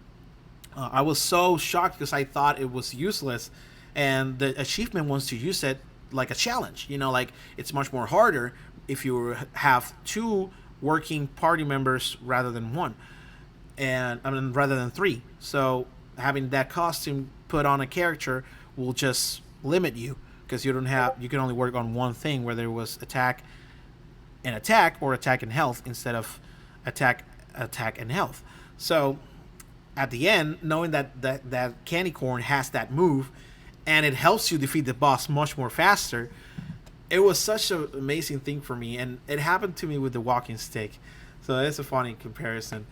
But yeah, like I hated this level. Yeah, I'll play that game, but it sounds interesting. Yeah, it's a really good. It's made by Double Fine. It's the makers of Psychonauts, the developers of Psychonauts and Brutal Legend, which was like a heavy metal world fighting game, strategy game. They did this game called Costume Quest. You should check it out. It's on Steam and PlayStation 4. Costume Quest. Oh, I might actually. 1 and 2. Yeah, it's also like tiny kids with like they want to go trick or treating, but this evil wizard comes in. They want to steal all the candy. It's an interesting story. A really great game to play on Halloween, actually, because it's actually. I think you're giving me a Halloween video idea. Yeah, go for it, man. You should try it. Definitely, you should try it on Twitch. People are. What's it called? Costume. It's called Costume Quest. Quest, right? If you check it out, you will see it. Trust me, it's very intriguing to the eye. It's like it has this 3D cartoon aesthetics, and then you walk around, talk to people, go to houses and trick or treat. But those houses could be the enemy sometimes, and they want to catch you and destroy you. So it will go. It's like a Pokemon mix. It's kind of like Pokemon if you think about it. But instead of having your own Pokemon, your costumes are your power. You don't catch Pokemon, so you just finish quests. For kids or adults, like, hey, I cannot find my kid. He's probably around here somewhere. There's this kid who's obsessed with candy, and if you give him enough candy, he'll give you a clue to continue the story. And you can collect costumes, and you can change them between them. There's this costume where it's like a president or something like that, and the special move is like the dictation contract. And then when you sign the contract, they will like get damaged. Just like, oh, politics, ow. Honestly, being such a video game lover and a fantasy lover makes real life seem so boring because, like, I would love to just the idea of just dressing up as someone who I want to be and just becoming that thing because I dressed up as it. Like... So, trust me, you're gonna like this game. But yeah, sorry, going back to the so Medieval 2, I really did enjoy it. Actually, going further and further, the game goes downhill. I'll admit. Because the game gets a little bit much more complicated for you to function. Yeah, like when you reach when Kia dies, right? Spoilers. When Kia dies, it goes into the most boring sections ever. I really prefer to do the Green Witch 3 times rather than this one. The sewer levels. Sewer levels for me were not that interesting because you got to go around and find the girls that are trapped with this plant monster.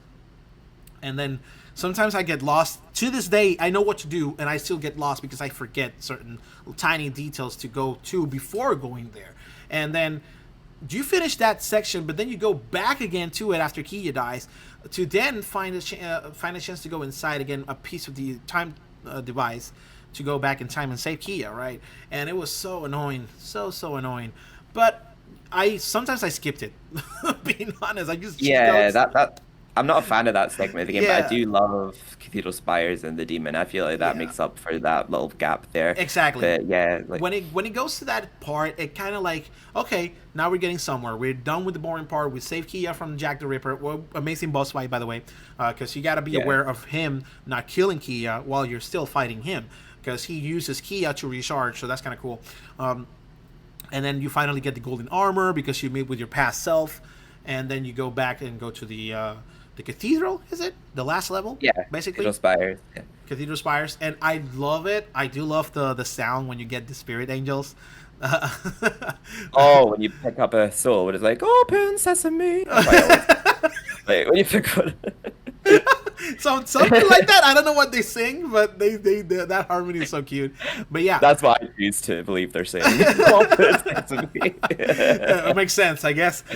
So the Cathedral 5 levels for me are beautiful, but I don't like it. Not the first part, the later part inside the cathedral, because the platforming there Yep. needs to be fixed. And this is the best and most evidence I can give you for Medieval 2 to have a remake. Because at the end of the day, we want these things to get fixed, and they did get fixed in the first one. Platforming get fixed from the remake on the first one, so they would have done so many fixes.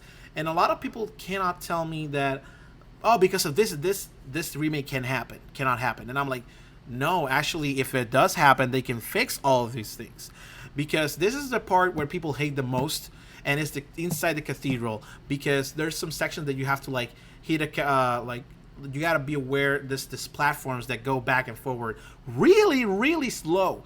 And The chandelier is the biggest killer in that level. yes, I feel like. actually for me, it's the section where you have to go like in a cross section to get 4 spirits.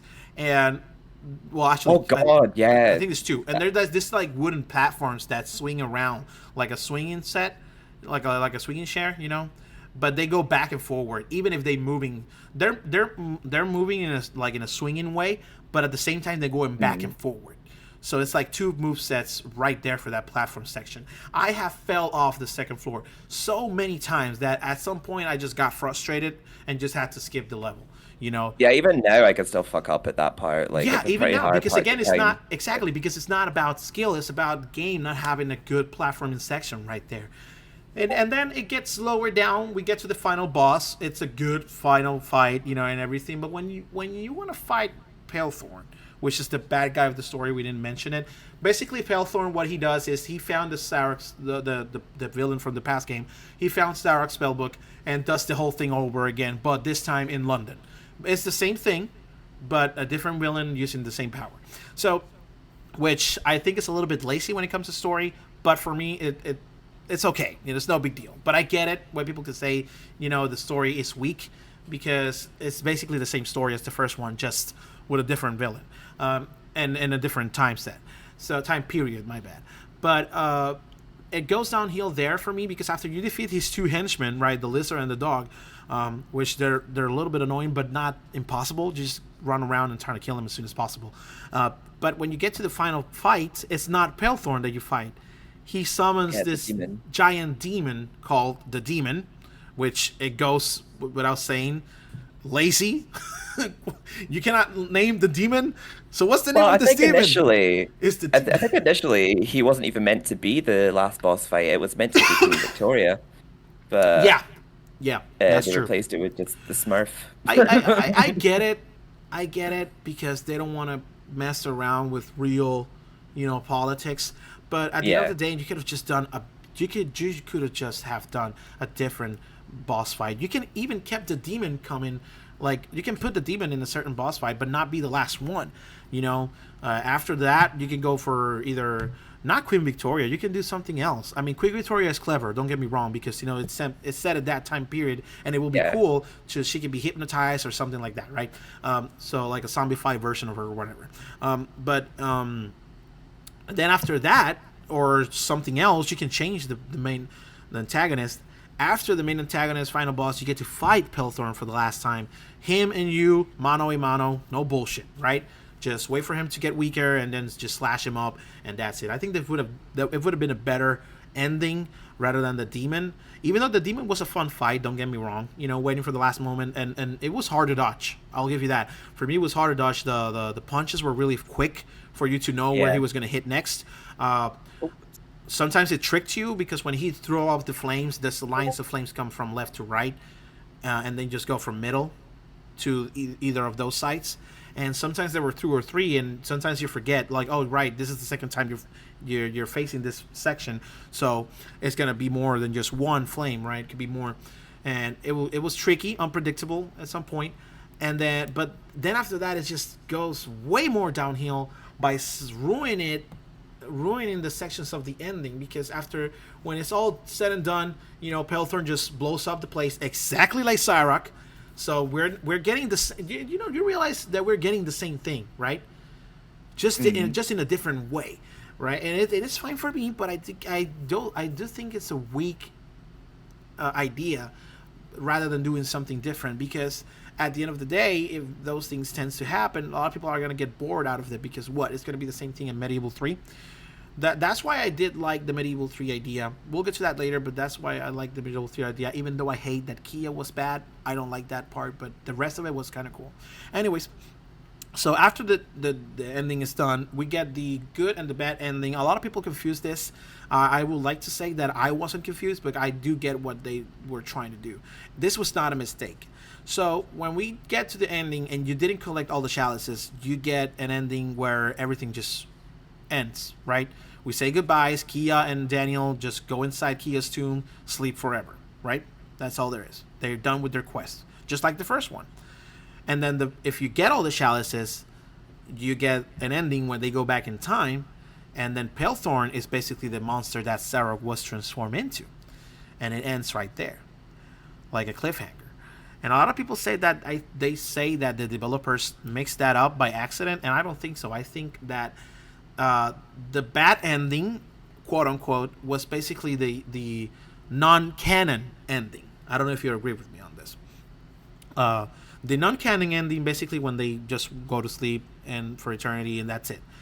The canon ending, which they say is the bad ending, is the cliffhanger that we get, right? When Palethorn is the real monster in the past, something happened. They messed up, right? So they gotta fix it. I think the 100% ending was giving you the canon ending, going for a next medieval if things work out. So what do you think about that ending mix up? I do agree about that because I used to always, to be fair, say that was the bad ending, but I think that the fact that it seems like a good ending, the fact that him and Kia find eternal rest in their tomb, but it's like that ending shows like, well, that's the end of their story, no more is going to happen after this. But then the ending for getting all the chalices like leaves you on a cliffhanger, like you said, so it leaves the idea of another medieval being possible. So it's like, which was the in plan. a way, when you perceive it that way, is actually the good ending because and yeah, that's how the new one starts because it takes place in Gallowmere, I believe, the third one, because he went back in time. Yeah, and he's been it was called Fate's Arrow for the. It was going to be for the PlayStation 2. Apparently, Kia was like pretending to be nice all along. She just wanted some certain artifact to get, and turns out she was evil, and now we have to save the world from her. And it was going to be just a huge time warp mess that they have to fix, kind of like a Back to the Future inspired story, which it was cool, and I totally would agree with. I didn't like the fact that all this time Daniel, all this depression when Kia died, and then finally saving her, you're kissing her, you're happy. It warmed my heart. So then knowing that Kia was bad all along, it's just, what was the purpose of Medieval 2 then to exist, right? So the love story turns out to be a betrayal story. I don't like when that happens, but it was a good plan. I'll admit. It was just personally, I wouldn't like that Kia was going to be bad. And I hope that if there ever is a sequel in the future, we don't get that. We do get something else. I mean, if it's Arrow, she wasn't evil. They did change. I choose to not believe that she was going to become evil because, like you said, I feel like that would just kind of taint the second half of Medieval 2 for me, just knowing that she's not legit. You know what I mean? Like, exactly. It would just not make sense. But yeah, actually, I think I do know where you're going at.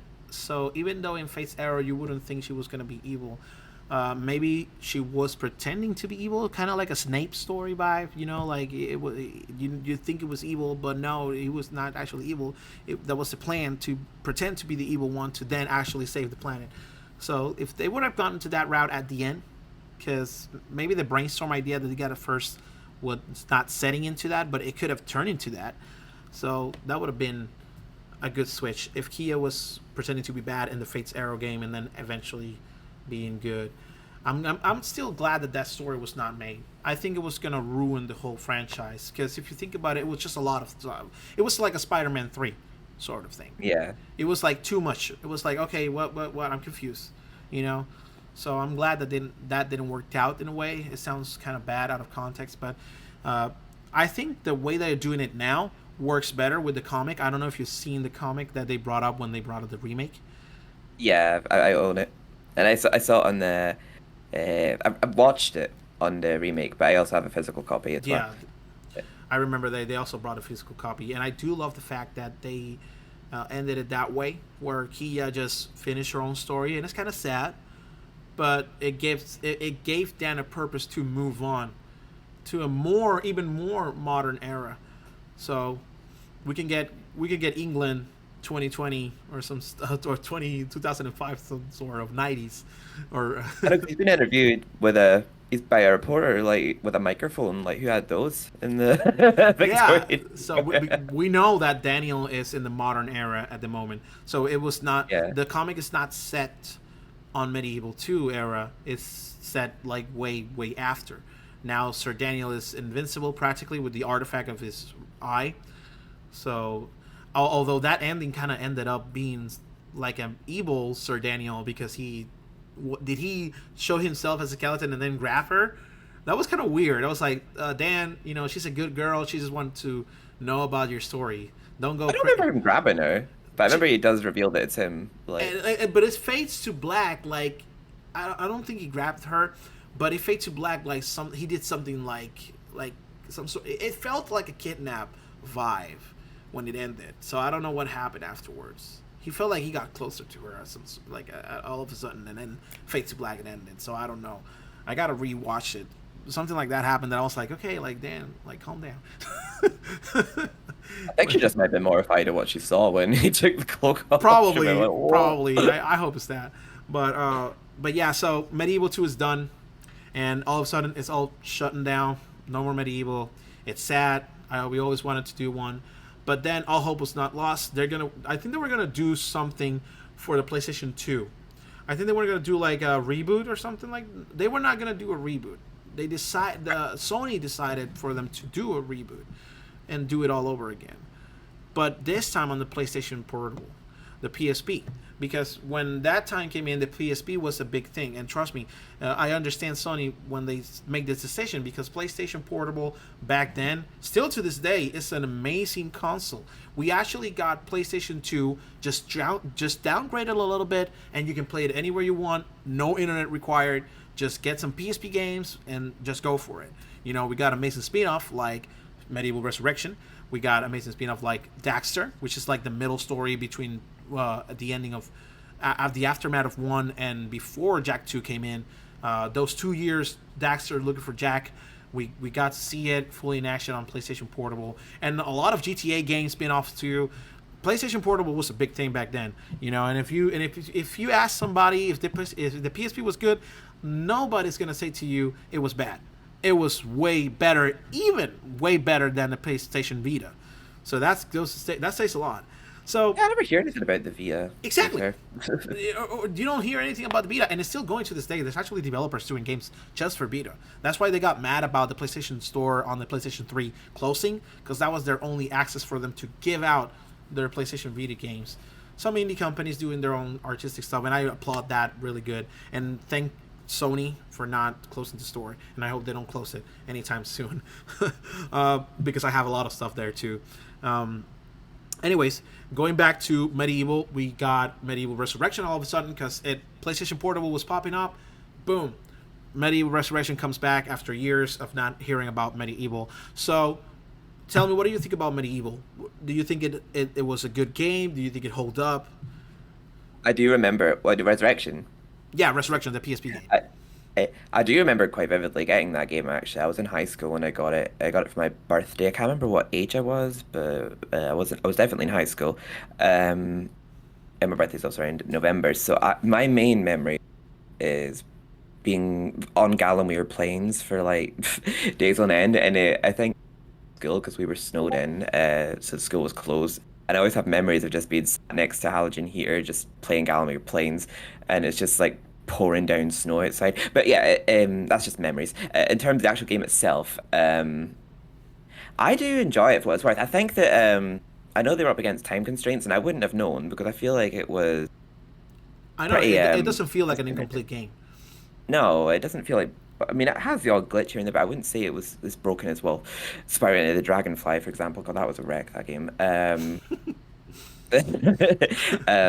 Medieval Resurrection, the music's great. I actually have the CD of it. Like they have an official release of that soundtrack. Oh, really? Um, I didn't know that. I like how in Medieval Resurrection, Zarek has a bit more appearance because I More, like how in yeah, Medieval One, yeah, I do agree like that. Yeah. Medieval One, like I do love Zarek as a character, but you only see him in Cemetery Hill and then never again until Zarek later. But I know that like he does have a big impact on the story because. Well, unlike Medieval 2, Medieval 1, there's a lot of books to read, and like the books like do tell you a lot of the lore like along the Mm. way. In Medieval 2, like there are books, but like Don't there's only explain like much. one, Yeah. and yeah, they don't really say much apart from like, for example, if there's an artifact in a museum, it tells you about this artifact in a museum, but it's like there's really not many books in Medieval Yeah, I 2 think that the tell you much museum about is the only lore. one. The museum is the only level that actually has more information than other levels, just to explain what happened in the first one, basically. Yeah, Some Easter Museum, eggs. Time Machine, and Whitechapel. I think they're the only levels with books. Yeah, the Yeah, and museum. So I meant the museum in general. Yeah. yeah. I'm able to. Well, there is actually a bit of backstory to Palethorn and Professor because there's the long diary in the Oh Professor's yeah, in the professor bedroom. room. Yeah, the whole thing they were together, and then he got away from the team because he wanted to get the book. Yeah, I remember that. Yeah, and I remember I kind of fanboyed when they mentioned Inverness because that's not far from where I live. But I remember when I read that in the book. Oh yeah, sorry. Back to Yeah, the resurrection. Resurrection. Yeah. No worries. um, well, I think the combat in Resurrection is very. I feel like at times the controls can be quite janky because there's times where I've been like stuck in like the jump animation while moving around. I remember there was a T-pose zombie one time in it, but I think in general like it was very fun to play. I found killing the zombies in it very sad. The noises they make, and killing the skeletons. I found breaking the skeletons quite. I found the combat in it generally it was good. A little bit I heavier, if you ask me. Like sometimes even the frame dropped a little bit, and it was hard for me to kill enemies because as I was running around oh yeah. and moving the camera, the frame drops a little bit, and it was kind of hard for me to stable what I was pressing on. But again, considering it's a hack and slash thing, like just smashing crazy with no intentions, even though they added combos in this one actually compared to the other ones. But yeah, Another combat thing I actually didn't like in Resurrection is there's so many weapons in that game that you can't carry a shield with, and it's like oh yeah, it kind of defeats the purpose of getting a I shield. know, And when you right? get the gold For me, it shield, was so like stupid. Like, sorry to interrupt, but I was gonna mention that. Yeah, I remember that because I remember having like in the first game, you have the golden shield and you have the magic sword. The not short sword, my bad. The magic sword, one-handed, and then when you go to yeah, Medieval Resurrection, you can only do a two-handed. I don't know if the purpose was to make it more realistically or to challenge you, like, hey, it was so easy at first because you could shield yourself. But really, in all honesty, who defends themselves in Medieval with their shields often? Like, I only put the shield on just in case. Sorry. But most of the time, the shield went off really fast because the enemy has so much damage. And honestly, I just run around and jumped. You know, I rarely use the shield to defend myself in the games. So I don't know why they wanted to limit that. So I don't think that was the purpose. Maybe just they just decided to go this way, and then they were like, "Oh shit, yeah, you're right. We forgot. We fucked up." Because I I think think the that only time I consciously used the shield was in Cathedral Spires when climbing the ladders with those buckets that that pour was the goo only down at issue. you. Yeah, that was the That's only like the thing. only time. That was the only focus for the shield. That was the only time I think. I do agree. I think a lot of time when I did shield things, it was by accident. I don't even realize I am shielding, but because like I'd just be daring dash for speed, and I'd get hit while daring dashing, and then I would take shield damage. But I feel like a lot of the time I don't even notice I'm using the shield. Yeah. Like it sort of does its job without me So noticing yeah, I'm so I don't know what was using the big it. change about that, but yeah, I hated the fact too. Sorry, go on for the resurrection. My bad. Sorry. Oh, but well, that was one of the main issues with combat for me. I think I don't know. I might just be in the minority for this, but I didn't like Al Salama's addition to the game. I just find him a bit in your face. I think he was meant to be annoying because I don't know. Like I think the character was meant to be annoying, but also funny. I couldn't The take to Al genie. Salam. Yeah, I just couldn't take to him at all. To be honest, as a See, in character. my opinion, I do like him. I understand why people don't like him, but I do like him because he reminded me of one of my. I cannot. I don't know if I can consider it a favorite because I don't have too many people that I admire when it comes to the UK because I don't. You know, I don't follow that era to, like that area when it comes to the celebrity aspects. But he reminded me. He reminded me a lot of Noel Fielding, which is one of my favorite actors worldwide. Noel Fielding did a show called The Mighty Bush. It was really famous in the UK, an adult comedy show, and Adult Swim got a little bit of that contract to air it on America here, and that's how I know about Noel Fielding. But he did quite a few characters in that show that had that Jamaican accent character, like foreign accent character, not speaking English, but he's trying that sort of accent, like like this is Betty Bot, indeed, that sort of accent. I do love it when he did those, and that character, the genie, reminded me of Noel Fielding. I don't know if I don't know if you know who I'm talking about, but if you get, I know the name Noel Fielding. yeah. Well, no, that's fair enough. I just personally just couldn't really take him as a character. I felt like He talked too much. Yeah. Yeah, for sure. Like, hey, move your ass and your cover. Yeah. And I this, shut up. You'd be AFK for like 10 seconds and he'd say that. I'm like, shut up. I'm trying to eat a cake here or something, for example. I think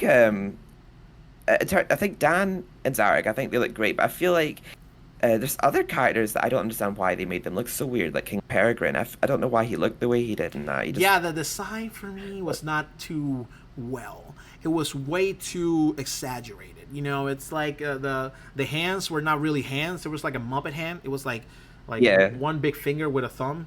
It was. What's your opinion on the Hall of Heroes being more like heaven than a hall? You know, the Hall of Heroes here, I do appreciate that they move because they bring more character and more personality to the gods, right? They're trying to give dance weapons for. I don't like the fact that the statues were a thing in the Hall of Heroes. They only move their hands. Like, I do love the actors more on the first one. However, I like more the idea of making it like a Hercules style world, because it basically looks more like a Hall of Heroes, if you ask me. The Hall of Heroes in the Medieval one looked like a freaking Viking house. You know, it didn't make sense for me. The second one, though, I do love it because they talk to Dan more. I love the cutscenes. They kind of did dialogues from the first ones. They remade the dialogues from the first one because you can tell that a lot more for the what is the name of the Robin Hood looking character, the one who gives the crossbow to Daniel? Canny Tim. Who? Canny Tim. Yeah. Mm-hmm. He goes like, oh, not I shoot him right in the eye. Not that there's like a thing about shooting people in the eye. And then Daniel goes like, you know, wash it, or yeah, whatever. Yeah, there's I've noticed that sometimes they would say lines straight out of Medieval 1, or they'd say a line that's slightly different. But in their own way. There was what? Yeah, they do. But I noticed there was a line from Medieval 2 in Medieval Resurrection, but there's a part where I don't know if it was intentional, but it was. Zarek said like, oh, Dannikins, you are persistent, I'll give you that. And then there's a part in Medieval 2 where Pilthorn's like, he is persistent, I'll give him that. And it's just a bit too similar of a dialogue. I'm certain that like they took inspiration from probably was a reference. Probably, yeah. Pilthorn say like, he's persistent, I'll give him that. Yeah. My favorite line from Sarok. There's three of them. The first time he laughs, because he goes and like he starts coughing. It's like, I gotta work on that fucking laugh.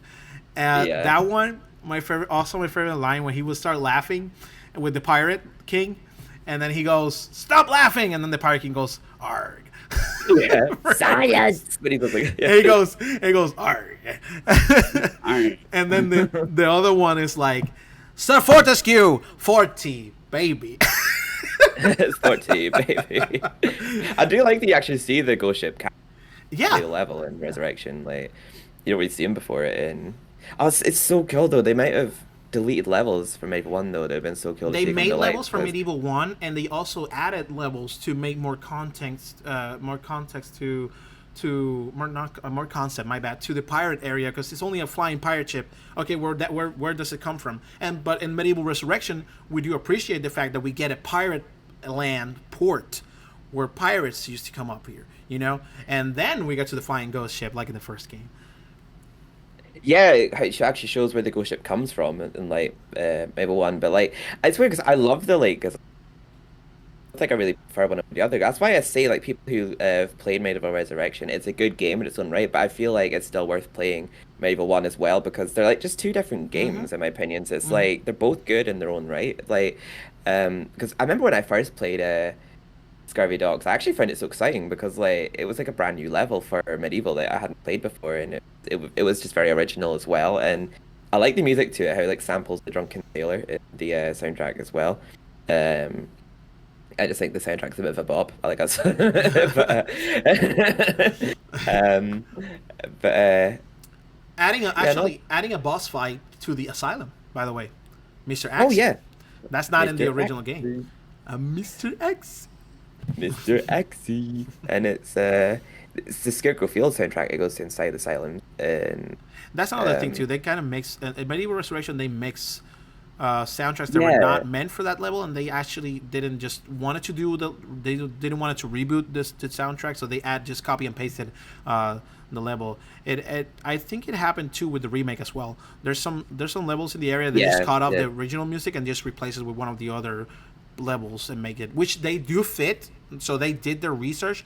They're like, so we put this here. Yeah, it fits. We just don't want to record another track, so let's just put this one here and whatever, which means a downgrade. But I do get sometimes when they need to hurry up things a bit. I never blame the developers. I always blame the companies more. I can see why they did it, but it's like with Medieval 1, even though they're the same track, I feel like the atmosphere of the original Hot Mausoleum soundtrack to Oh, Resurrection are so different that I way feel better. like the I the understand. Resurrection track, I feel it didn't quite match the original Mm-hmm. Hot Mausoleum in my opinion, but it's the Resurrection version they used in the remake. And for example, like because the Time Device soundtrack for it's not even in Resurrection, but the Time Device soundtrack Sleeping Village in Resurrection, and they used the Mm-hmm. track they used for Sleeping Village in Resurrection in Time Device in the remake, which I thought actually still went well with it. But I feel Oh like well. the Time Device But I soundtrack felt, yeah, sounded a lot more like a yeah. time track. Like it didn't sound much like a time related track in the remake. Like you could see, you can even hear like clocks ticking in the original Time Device soundtrack, Yeah, but you don't really yeah. hear it That's in. what, that was gonna say. Like, don't get me wrong. Like the music's, they, it's way better to use like what you say. It's way better to remake the original and add it to it instead of just using another song, thinking, oh, this is it's not the best, but it hurries up the process. But I think sometimes, when you take things slow, quality is better than quantity. So Yeah, making a remake song for the Time Device, it would have worked so much rather than just copy and paste it from another level, which I do get it. And at least the paste was not like a random select, like, oh, just put it in there, fuck it. No, no, it was like, put it in there because at least this and this and this fits with the level, even though it doesn't fit 100%, at least 50% or 25%. So it does work with the level. You get the fun out of it, you get the immersion out of it. But I do agree that the Time Device original soundtrack, for example, it's a perfect example of not rushing things and just added it to the game. That way it will make it sound much more better and much more immersive. It's like what Cat Icarus says. I think with the remake we didn't get the the definitive edition, much so with the resurrection part as well. they mm, they they try their best to make something different but don't get away from it too much, but adding so many stuff to it, at the same time, it just didn't work out. And it is what it is at the end of the day. Um, Hang on, give me a second. oh no, Okay. All right, sorry, we're back. We had to cut off there for a moment. So yeah, we were talking about Medieval Resurrection and remake, not sometime cloning the soundtracks for certain levels. And again, I really should have. I agree, they should have put a little bit more effort into it. But so going into the Medieval Resurrection, one of the things that I can say is for me that what failed was they added way too much humor to yeah, the personality of what a medieval game is. But remember that, yes, we have our humor to make us laugh, but we also have that eerie and darkness thing that basically just went away in Medieval Resurrection. So Medieval Resurrection didn't felt creepy or horror. It felt more like a just medieval adventure, and It was more like a parody, I feel, more like a of First parody Person. of it. So, but again, like, just because I'm saying that doesn't mean that the game is not bad. Now, this is one of the things that I disagree with the community is that people can say that the game is bad. It's not bad. It's just not Medieval 1 and 2. You know what I mean? Hmm. It's just another way of telling medieval. It's just medieval, but with a comedy spike to it, And if you play the game and you just see the story, you see the cutscene, you see everything, it's fun, it's good, it's enjoyable. I did finish it, I did play it, I downloaded it on PlayStation Store. When it came out, I was happy because we're getting medieval content in the PlayStation Store. Yes, I know, I missed Medieval 2, and I wish they do a remake, and I wish that at least, if they're not going to do a remake, they put the game The original on in the the store. store, yeah. I don't know Hmm. why they have done it. I did a TikTok The video. trophies. I did a TikTok video going for Medieval 1 on PlayStation Classics. They brought it to the store again. We haven't gotten it since PlayStation 3, right? So, and I recorded it and say, look, it's fine. I love the fact that Medieval 1 is now a standalone PlayStation 1 Classic Digital with trophies and the option to go back in time if you fail. I love that. I love PlayStation for doing that. You have saved me so much time on Toy Story 2 on PlayStation 1. Oh god, Toy Story 2. Oh Yeah, my like god. that option to turn back time, like load back a little bit because you fell off the floor or something, or you died, and you don't want to like repeat the whole process again, so you go back a little bit.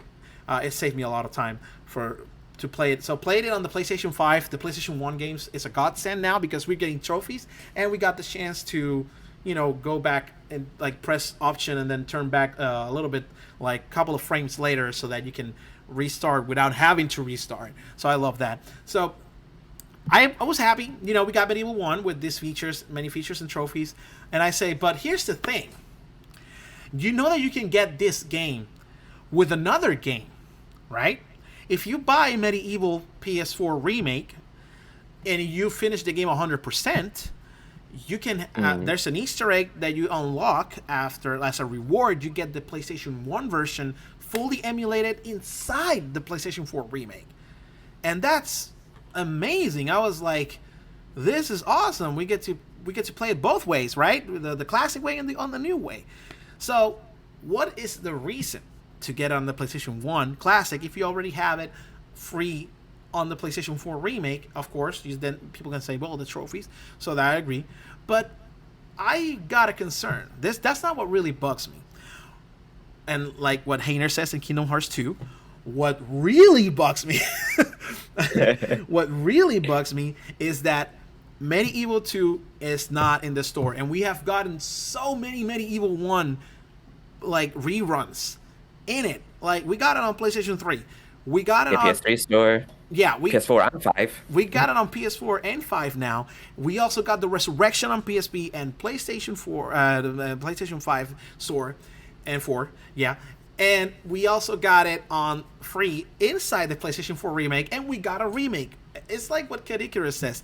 Where's the love for Medieval 2? I know. It was really good. It was really good. It was like, think about it. I understand the flaws of Medieval 2, the racial flaws, the necrophilia flaws. I understand all that, but it was not meant to be taken seriously at the time. And now we're living in more sensitive times where people can get offended by the fat ladies or the Asian wizards. And I get it. I completely get it. But we got to understand that remakes can change a few things here and there. It's like what Spyro did. People were actually pissed off at this, but companies did it just to not have any issues with parents. Spyro changed a thing in the remake. I don't know if you knew, but in the first game, there's a level where there's orcs, right? The minions, right? That shoots you with guns, with machine guns, with actual machine guns, with real bullets. They're goo guns in the remake. And now in the remake, they're like paint guns or whatever. And I hate it. I'm bad at that because I'm a dark humor lover, and I do have friends in all of those categories that can be joked about, right? And they all agree with me, and I do agree with them. It's all a good joke. This is not an insult. And I do I do understand why there needs to be an insult, but at the same time, just take it as a laugh. I love being roasted. I love Puerto Rican bad dark rumor jokes. I love them. It makes me laugh so much because sometimes they're true, even if you don't like it. They're just There's true. one thing they changed in Spyro 2 that I didn't like in the Zephyr level, where they did an actual female in the, and I feel like that what made the joke relevant in the original was Yeah, the parrot. theme of pantomimes.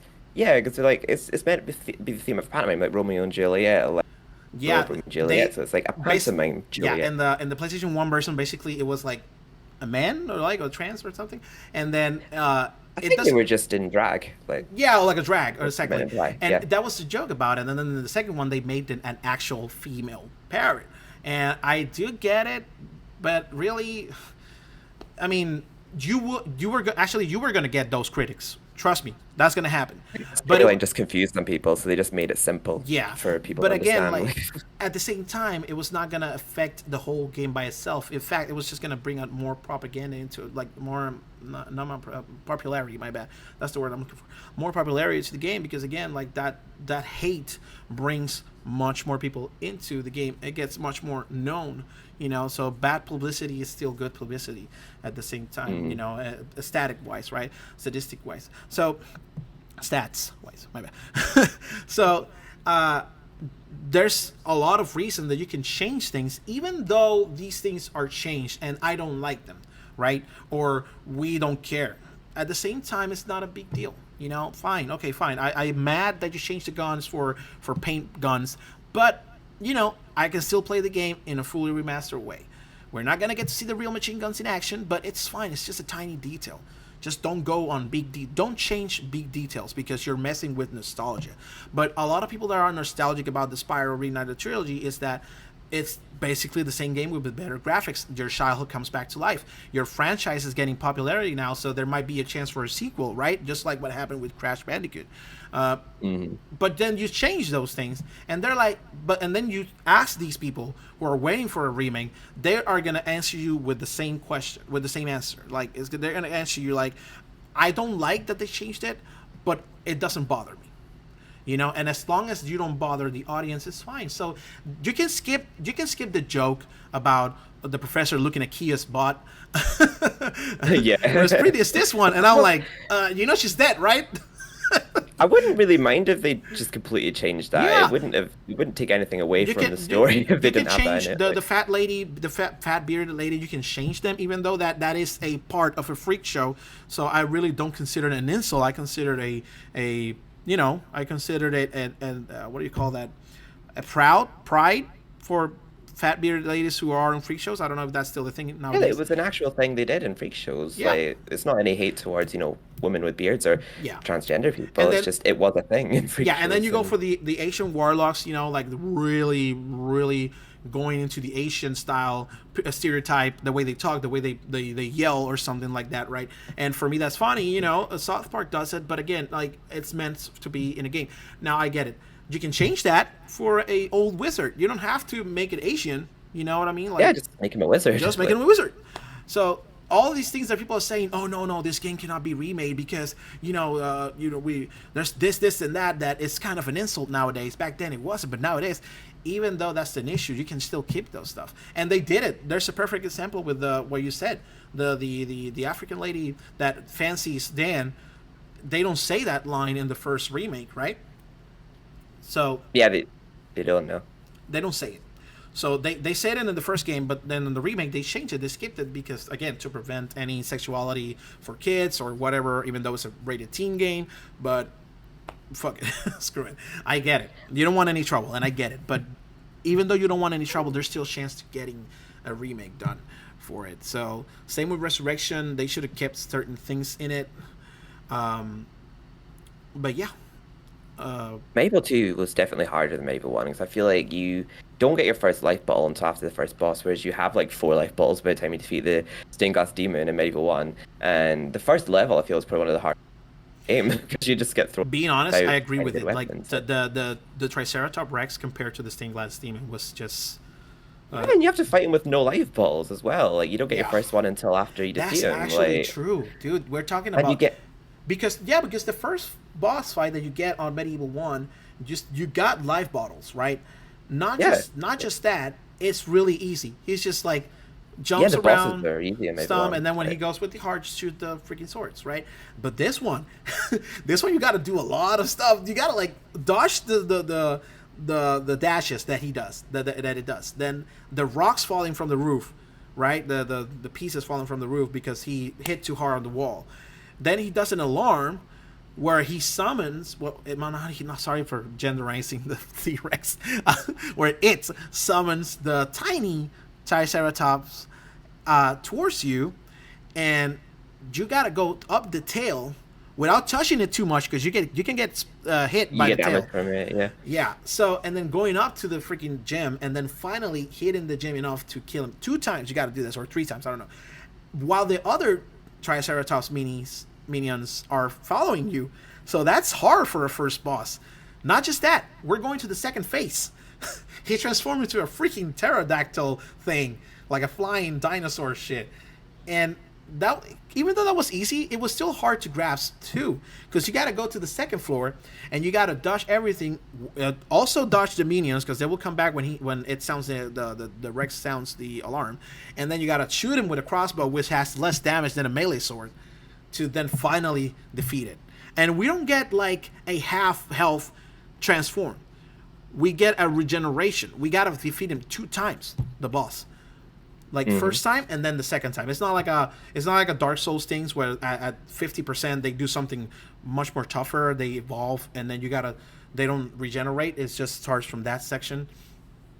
Yeah, all the bosses in Medieval 2 are rather tricky. I feel like most of them were easy in Medieval 1. I think the only one that was a bit trickier was maybe the Ghost Ship boss, but that was a bit. Even like Zarek was easy in Medieval 1, and like Lord Carter, I don't know what it was they did wrong. Like I know apparently like boss stages were meant to originally have them, but they never went through with it or something. And in the remake, that's something the remake did well actually, is that Yeah. they made the boss fights harder. Like, Yep, that's true.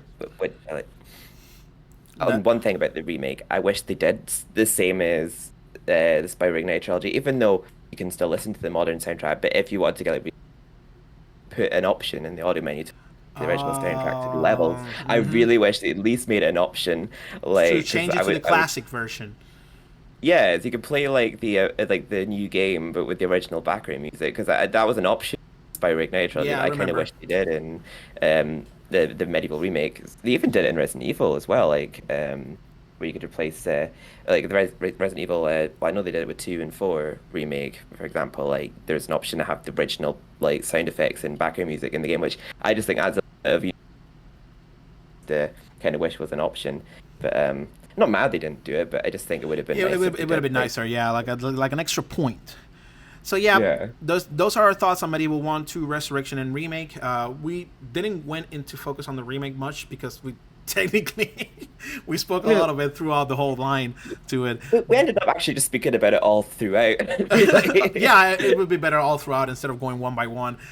We didn't waste a lot of time. We did talk about all of them though, and I gotta say, guys, these games they're beautiful, all of them. They all have their pros and cons, like every other game. And yes, there's some things that should have been added and stuff, but that doesn't mean that the games are not playable. They're not fun. They're still fun to go for. Even the sequel, they should remake this now.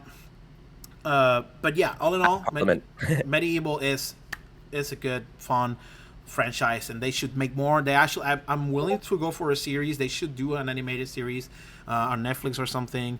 They should go all out for that because That's so cool. it would be super cool to see them a Halloween theme game. Yeah, but if you do something out on Netflix, that would get more people seeing it, and I feel like a lot more people would. We'll buy Netflix. See.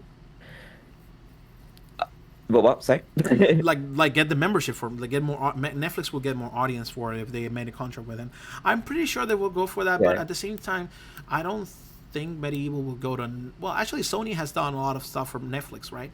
So probably will be a Netflix thing or a Hulu thing. I don't know. Probably. I feel like every time I go on Netflix, like what I want to watch isn't on there half the time. But yeah. Okay, so now question: why do you think? I think we got an answer for it. I think I gave my answer already. But why do you think Medieval 2? No, this actually no, my bad. should okay, my bad. Sorry, re-questioning. That's for later. Why do you think Medieval 2 didn't get a remake? Like, why do you think it was the issue for Medieval 2 not having a remake? What do you think the developers did say? No, let's just do the first one. I think maybe it just either didn't get the rep that it deserved. I don't think it was like a game that was bad. I think just not enough people knew about it. Maybe it just didn't get the press it deserved, like Medieval 1 did. But I'm not entirely sure. It could be the controversial issues. The professor being a bit of a perv, or some of the things like But again, the and controversial yeah, stuff could be avoided if they just skipped some certain stuff, like certain, and they like just could. don't add it to the I do remake. think I do think Medieval 2, like if it has a remake, I think it just needs a bit more added to it, interaction between Dan and Kia, like because I know with Medieval 1 they took all the sound files straight out of Medieval 1 and put them into the remake like enhanced, but I feel like with Medieval 2, I think they'd have to revoice everything and just sort of like um because I know it didn't bother me personally, but I know Medieval 2, a lot of people like the fact that Dan's voice was audible considering he had no That's job, true. but it never bothered me personally. It never But bothered me, but I do see that it was not a good I do choice. see why. I do see why it would bother people because it's like why would he be able to talk? He doesn't have a jaw. But uh, I do think that more interaction between him and Kia, like seeing them bonding and actually falling in love because they just become in love in the game. There's like nothing really that happens between them for it to happen. But Well, just and also a little bit, because we're talking. Well, remember the when Kia dies, he gets all sad, and then they reunite. The whole drama where he doesn't want Kia to get in trouble or hurt, and then Kia says to Daniel, like, please, you liberate me from prison. Don't imprison me in another prison. yeah, I suppose. But I agree. They should add more to it. I think it just has the potential to be a bit of a bigger game because like when you play it through now even 100%, I can complete the game in like under 3 hours, and in like Medieval 1, it takes me about 3.5 hours to complete that 100%. So it's a bit longer the first game. So I feel like Medieval 2 could do with like I don't know. I feel like I agree with you about the time machine segment of the game. That kind of the game, it just sort of like it sort of loses me at that point. Around about the sewers and the time machine, and then I start liking it again by like fires onwards. It's not that I don't like the game. Like, every game is gonna have don't like about it, but like I feel like there could just be one or two more added levels just to make it a bit longer. More, I feel yeah. like they could add Parliament, for example, like that incomplete level. I feel like they could actually add it. I feel like Yeah, it because would fit into the game here's very the well. thing. Here's the thing. Like Medieval 2 has longer levels, but Yeah, it definitely has longer levels. has less levels than the other one. And if you play for the first time, yes, it could take you longer than Medieval 1. However, when you know the game, when you know the struggles, when you know what to do, when you know the puzzles and everything, you know the game from back to front, it's shorter than Medieval 1, you know? Yeah, So the excuse for saying, hey, there's less levels in the game, but they're much more interactive, much more textured. Yes, I completely agree with all that, but at some point when people know what to do, the game is going to feel much more shorter than the first one, which it does, sadly, at the end of the day. And I completely agree they should add more content to it. I think they should add more levels rather than just stick like to that. what they had. A medieval night recently with my sister 'cause we do it every now and then, like where we just have the PS1, we just have like some snacks and that we just play a retro game, and we played Medieval 2, and we were just thinking like, God, I can't believe we're already at Cathedral Spires. It just feels like half an hour ago we were like at the freak show. Exactly, It's exactly. like- So it's like but back then when you started, no, it does. It feels that long because again, you don't know what to do, and the game doesn't tell you what to also do. just a random thought I had earlier because you were mentioning about how Kensington is kind of like Sleeping Village from the first game just because of how it looks and how it's structured. I feel like in terms of how the levels actually played out, though, I feel like Kew Garden definitely represents a similar concept to Medieval 1's Sleeping Village because of the Because of good the souls. saving the good souls. Yeah, Yeah, totally agree. but Yeah, that's another what do you think addition. about Kew Yeah. Garden in general? I used to find that level so difficult when I was younger. Kew To Garden. this day, Kew Garden is the hardest level in the game because, well, if you're going after the chalice, because you gotta save all the people, and it's not that easy because we're getting like three Top of a monsters. tree. We're talking about 6 monsters, 3 for one, 3 for the other. They're yelling, and I have to keep in mind that I have to use the antidote to save them while I'm trying to defeat them, and do you have friendly fire? So accidentally, I'm Hmm. hitting the other ones, but like for example, I'm doing the homing missile, not the homing missile, the homing axe, throwing axe, and Yes. Oh my God. I accidentally throw the axe to the people that are in hurt that I need to save, and good souls have been lost, and I'm like, I was aiming at the freaking pumpkins. Get No, out of at my that point in the fucking way. game, the axe is the best weapon for the pumpkins, but at the cost of like, because it goes through pumpkins, and a lot of the time the right next to the pumpkins for some. They're always like right next to the pumpkin trying to kill, so like it pierces through the pumpkin and also pierces through the human, and it kills him like ah. It's like, But dang it, but hey, you always have to like position yourself in a way that it won't hit the human. It's so yeah, at least it's manageable. It's a little bit hard, but eventually I got through it. But it's a level that I hate repeating, and if I had to skip it, I skip it. Like if I'm not in the mood for it, I'm like, skip it with cheat codes. That one and the Iron Slugger. That level oh needs to be fixed so much. Iron Slugger used to really piss me off until I discovered his uppercut attack, which if spammed like pretty much all the time hits Iron Slugger, and yeah, a lot of time now I just beam in round one because of his uppercut attack. But if I hadn't discovered that, I would have still hated that boss fight to this day. Like, but It was so complicated, dude. Like for real, I lost so many times. Sometimes I had to skip it. I managed to beat it like once or twice, but most of my playthroughs that I've done or something, I end up trying 2 times, and if I fail 2 times, I'm skipping the level because it takes a lot of time, yeah. and it's a weird level because it's like something added to add more to the game because like really it's not that medieval about it. It just changes everything. It's like it doesn't feel like I like that they used Kew Gardens as a way to bring the pumpkins back. I think that was a pretty good level to bring them back in. the one now. Um, I think to Kew bring the Gardens. pumpkins back, it was a good level. Yeah. Kew Gardens was a good level to bring the pumpkins Oh no back no, like in. Like, ambient wise is a good level, but again like it was so difficult going for the chalice because again you got to save yeah, it all definitely these was. freaking people. But yeah, Iron Slugger was a level that I didn't enjoy it as much, but I did love the factor. I liked it, but it's like it's an annoying level. You got to It be was probably really precise to win it. It's not just that the round stopping like it's recess time. Let's get all the imps to get all the limbs that were thrown out back. you know and then going back fighting with what you actually managed to capture, because if you don't capture the imps, you're stuck with the limbs that you don't get yeah. healed back. And it's a really challenging level again, but it is something that I don't think it works because just like this is not the only game that has done this sort of boxing game mini game in their games. Another one, Spiral 3, has one of these as well, and they don't work because it's all random factor. There's no strategy to be put up here other than just cheese it, right? Because he will go uppercut, but then he will go throw punch, and he has more damage than you. It's hard to Yeah. pull off a perfect run in this one. One day though, I managed to spam it and just beat him to a pulp quickly. I don't know if that was the game lowering down the difficulty because I was taking a hard time. Because sometimes games does that. They program that in the game and they don't tell you about it. But at one time I managed to beat him perfect round. Not I lost limbs, but I'm just saying like I got that health down dropped so quickly for the Iron Slugger, and I was like, this is the best match I've ever done in all my life, and then it hasn't happened before. Oh my god. I know Spyro 3 does that. There's actually people have been pointing out like how depending on how you're doing it, the game like programs itself to be trickier or programs itself to be like easier. Because like I know that in some levels in Spyro 3, if you're doing well at the game, more enemies will be added, and if not, they'll just be replaced with a gem or something like.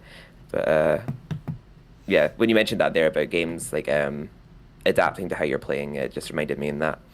Um, But yeah, oh, sorry, you I were was gonna saying. say levels like Kew Gardens would be fabulous in a remake. It would look so Oh, nice now. it's so good, right? Uh, Like, like because it's a big, big, big level, but seeing it in PS5 graphics, oh, that would be such a godsend for me. I'll be so it would look happy. very Last of Us, I feel. Yeah, Like, kind of. Yeah, if you think about it, because the but, whole possession and thing with the pumpkins. yeah, So should there and should there be should there be a Medieval 2 remake, what should they fix? Now, we're talking about our personal opinions and the controversy. That's not what I'm talking about. What I'm asking is, what should they fix? Do you think there's any flaws that you can fix? I mean, well, I mean, controls for a start, but they would get fixed guaranteed because it was like yeah, because that's the remake part. But I'm like, for example, I can say the Cathedral. I hated that platforming section. They should definitely fix that. Oh yeah, guaranteed. definitely. That's what I was meaning by controls, like because of the camera angles inside the cathedral. But the camera positioning was so bad, and I feel like that one other platforming part. I think you mentioned it earlier with the things that go back and forth. Like that part was so annoying. Yeah, so annoying. That one, the freak show, we could say the trampoline section. That part of the level was a little bit. Yeah, when I was younger, I didn't realize like how unpresent the bearded ladies are in the level because like when you complete like the first half of the level, the second half of the elephant bots. But when I was younger, I didn't even know the elephant bots were in the level because I guess I was stupid. I didn't get that far into the level and just skipped it. But I never discovered the elephant bots when I was younger until well a few years after when I was no longer a toddler, I guess. But yeah, I was really young when I first played Medieval 2. I think I definitely got value for Medieval 2 because I've basically played it all my life. But oh, I just suddenly had a random memory of Kew Gardens there that if you collect the chalice, you can actually collect souls and still keep the chalice. So if the souls have been level, you could just Yeah, you can collect still the collect the chalice and kill chalice, them all. and you know, like, but if you kill them all, it doesn't work that way, right? Or do you still? Oh, no, it still works. You could collect the chalice and kill them all and still get the chalice reward. Okay, that breaks the whole It's just- purpose then. So, but Yeah, so wait, what? Really? yeah, it's just a random fact I remembered there. Okay, all right. Yeah, I, because now it's I not. tested it one time. Yeah, because in this one they changed the chalice concept a little bit. Now you can get it anytime, right? Or On no? Resurrection, yeah. No, resurrection. That's resurrection. But no, like this one, you still have to go for 100%. You can lose certain Yeah, you people. did. You don't have to rescue all of them, but if it Yeah, doesn't go to no more than 100%, you two. can't get it, the weapon. Yeah, exactly. No more than two. So yeah, sometimes they will die, and I'm like, well, screw it. I still got a chance. And if I lose Yeah. two people, I'm restarting the level again. Me and my OCD for that completionist sake. It's like I can't just leave the game without the chalice. You are preaching. Oh my God, because that's me with that's me with any game. That's why I took so long to commit to it and like Rayman and that. Because if I play a game, I play it to 100%. And that game hard to 100%. It puts me off playing it because like I can't like leave things behind in Yeah. the level. I have to get everything. Like So okay, so medieval. Okay, so for the thing that should fix, I think the platforming is the only issue that I can find. Certain boss fights in Medieval 1, they should have been fixed, and they did with the whole the demons in the Enchanted Earth and stuff. In Medieval 2, I don't think they need to fix the boxes. I think they're fine as they are. They don't have any like glitches or anything in particular where platforming sections. So I think the platforming when it comes to like jumping around certain places, like the dashing in the observatory and the Greenwich, and also jumping in the freak show, where now as a grown man, Oh. I realized that you have to hold the circle button to get much more higher altitude to then reach the other trampoline, and then the cathedral spice, of course, we have that, and it's just a pain in the ass. But if you get through that, I don't think there's other things that occur to me that they can fix. You know. in general, I feel like we've addressed mostly what I think they could change in a Medieval 2 remake. Because I think other than what we've said, I think it's good for a remake. But there's only two things I mentioned that I hope that they would change. Is because one thing that really annoyed me because you mentioned earlier about like when the Octometer enemies jump on top of the sailors and they become stronger, like they like expand, like there's like no time between their attacks. And one thing that annoys me about medieval, you kind of have to like run away from like hold it down square to charge and then run towards them and hit them with it because like in Medieval 1, if you were like doing an attack or like, charging up an attack, it wasn't cancelled out by being hit by an enemy. In Medieval 2, like you get cancelled out of a hit if you're hit by an so, Oh, like that's kind of true. like That's if true. you're just trying to like attack an enemy from the front like constantly, you won't be able to land a hit because they just keep like spam attacking Keep you, spamming canceling out your attacking hit. you, and there you will get flinched. You flinch a lot. The flinch will interrupt your attack. I completely agree. They should fix I that just too. hope they change that. Yeah. And another thing is, what was the other thing I was hoping they'd change? Oh yeah, add damage onto daring dash, because that's one of the things I liked about it in Medieval 1 is like when you daring dashed into an enemy, it would damage them, whereas in Medieval 2 is or just a means of getting around faster and jumping. But like they removed the damage aspect of daring dash. Like if you daring dash to an enemy, it didn't damage them like in Medieval 1. Oh, really? I Like didn't realize that. Yeah, you're right. You're yeah, totally right about that. I forgot. They should add that too. Maybe they will fix it because they added stuff from Medieval 2 to Medieval 1 remake, so they could add Medieval yeah, 1 like the stuff to Medieval switching 2 weapons. remake. So they can go vice versa with that. So last question to finish it up: why do you think Medieval 2 wasn't as popular as the first game? I honestly couldn't tell you to be honest, like because I don't really know how it was advertised compared to the first game. I know that the two developers of the first game, one of them didn't have as much involvement. I don't uh I don't know if that somehow has something to do with it. I have no idea actually why this maybe it just wasn't maybe it just didn't get the press it deserved or maybe the first one Because they did work on it market. They did do marketing a lot for it. There's a commercial for it. There's pictures and everything out of there from magazines and stuff.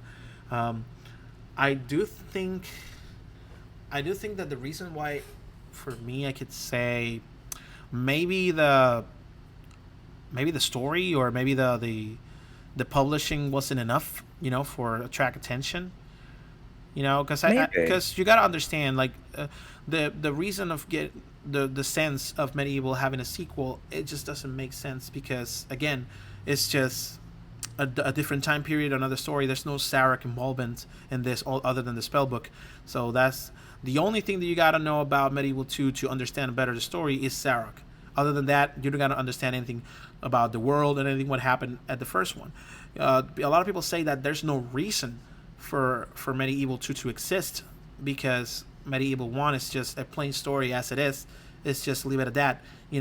Why make another sequel if the game is all beautiful and that? Now, I agree and disagree because I would love to see more of what they could do with the franchise, but I understand that story wise, it's just, wouldn't be necessary to do this. So I think having another sequel, people would be like, really? Or they were just not that interested in it.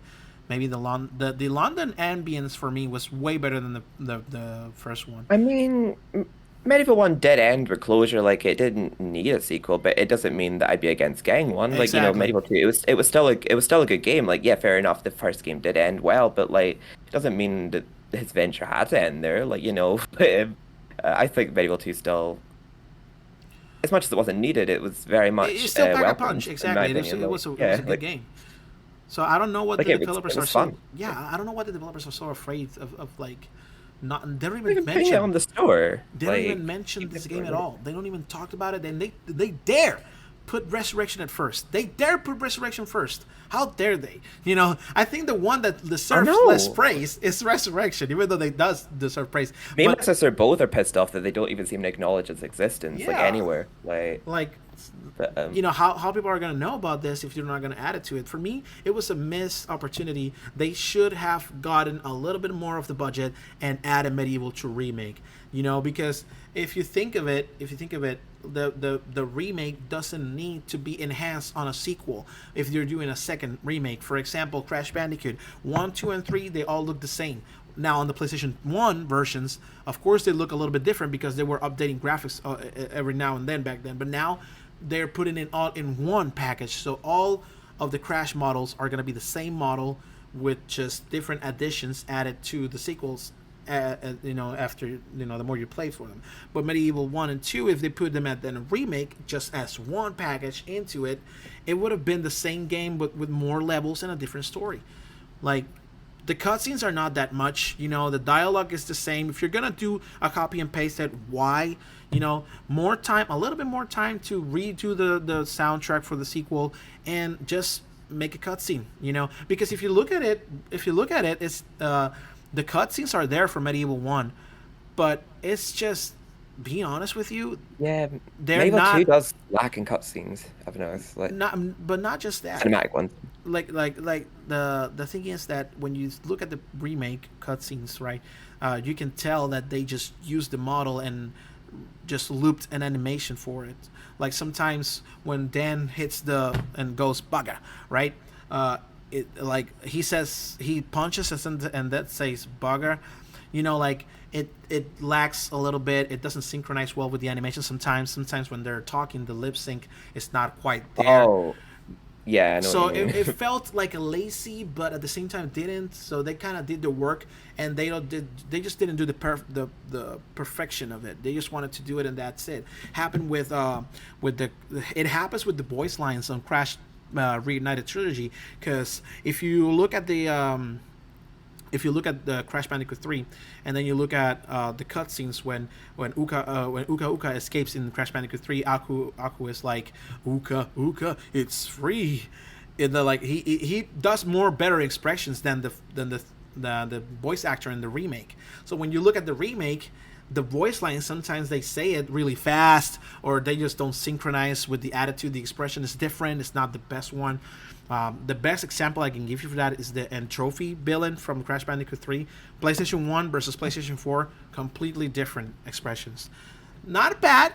You did good on my favorite villain of Crash Bandicoot, but the first one did it better. That's why I'm happy that at least Crash Bandicoot 4 was its own thing, not with the same engine, because they did a way better job in voice acting there.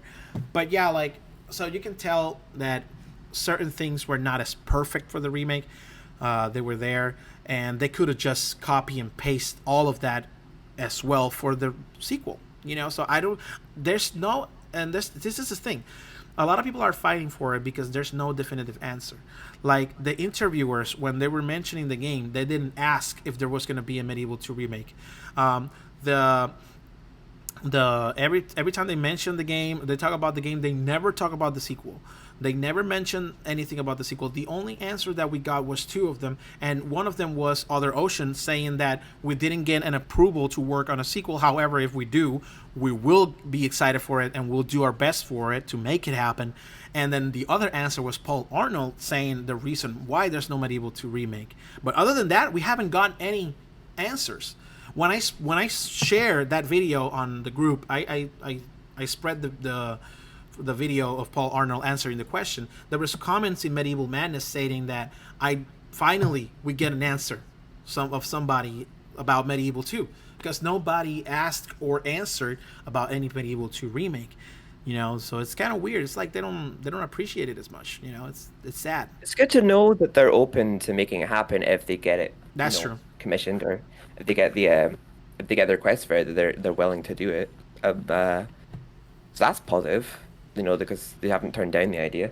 Exactly, that they haven't turned down the idea. That's why we haven't gotten an answer. But at the same time, we still feel like it's just a ghost thing. They just don't want to answer no, and it's scary. It is scary because it's just like Soul Calibur 7. Like the Soul Calibur company hasn't said anything about no or a yes. They are like, oh, we're still working on it. No, they only said that they haven't finished with. They're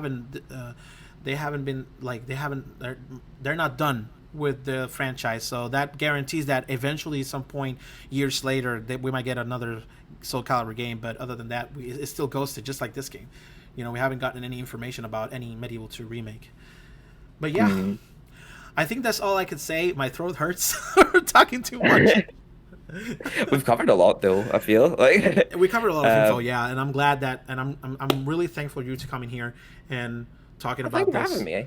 Yeah, I enjoyed it. Spreading the word, about Medieval 2. For people who don't know, there is a Medieval 2. Yes, there is.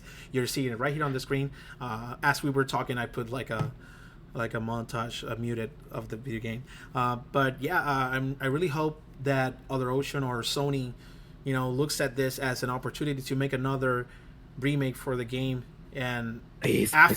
Yes, and afterwards that's actually the best expression I get. Like I'm chilled on the outside, but what you just did right there is me on the inside. It's like, please, I beg, just do it. Just do it. It doesn't. Before I die, I'm not going to be here forever. Exactly. Before I die, I want to see this happen. Exactly. But yeah, so I hope we get it. You know, I hope it happens. I think it's a simple idea. Just waste a little bit of money. You guys have a ton of money in the bank right now, so I think you can spare a few bucks to make this game happen and make it a little bit better, actually. And come on, you cannot say to me that you guys don't know about the sequel, because there's a lot of references in Medieval 2 in the comic book, in the game, in the remake itself, especially the time device level loading screen. Um, and Why some people just haven't tried it? Because like there are people who do know about the game, but they just haven't played it. Because like my friend on PlayStation, who I saw playing it recently, I know he likes Medieval, so I just saw him playing it, and he was talking to me about it, and I mentioned about how Medieval 2 is my childhood. Like, it's like, oh, I've never played Medieval 2, and I'm thinking like, what's the reason for it though? Why have people just not tried it if they love the first one? You think they'd want to play another? Play the first? I think it's the reason it's not that like hyped is because a lot of people don't know about it. Even people who love Medieval 1 don't know there was a Medieval 2.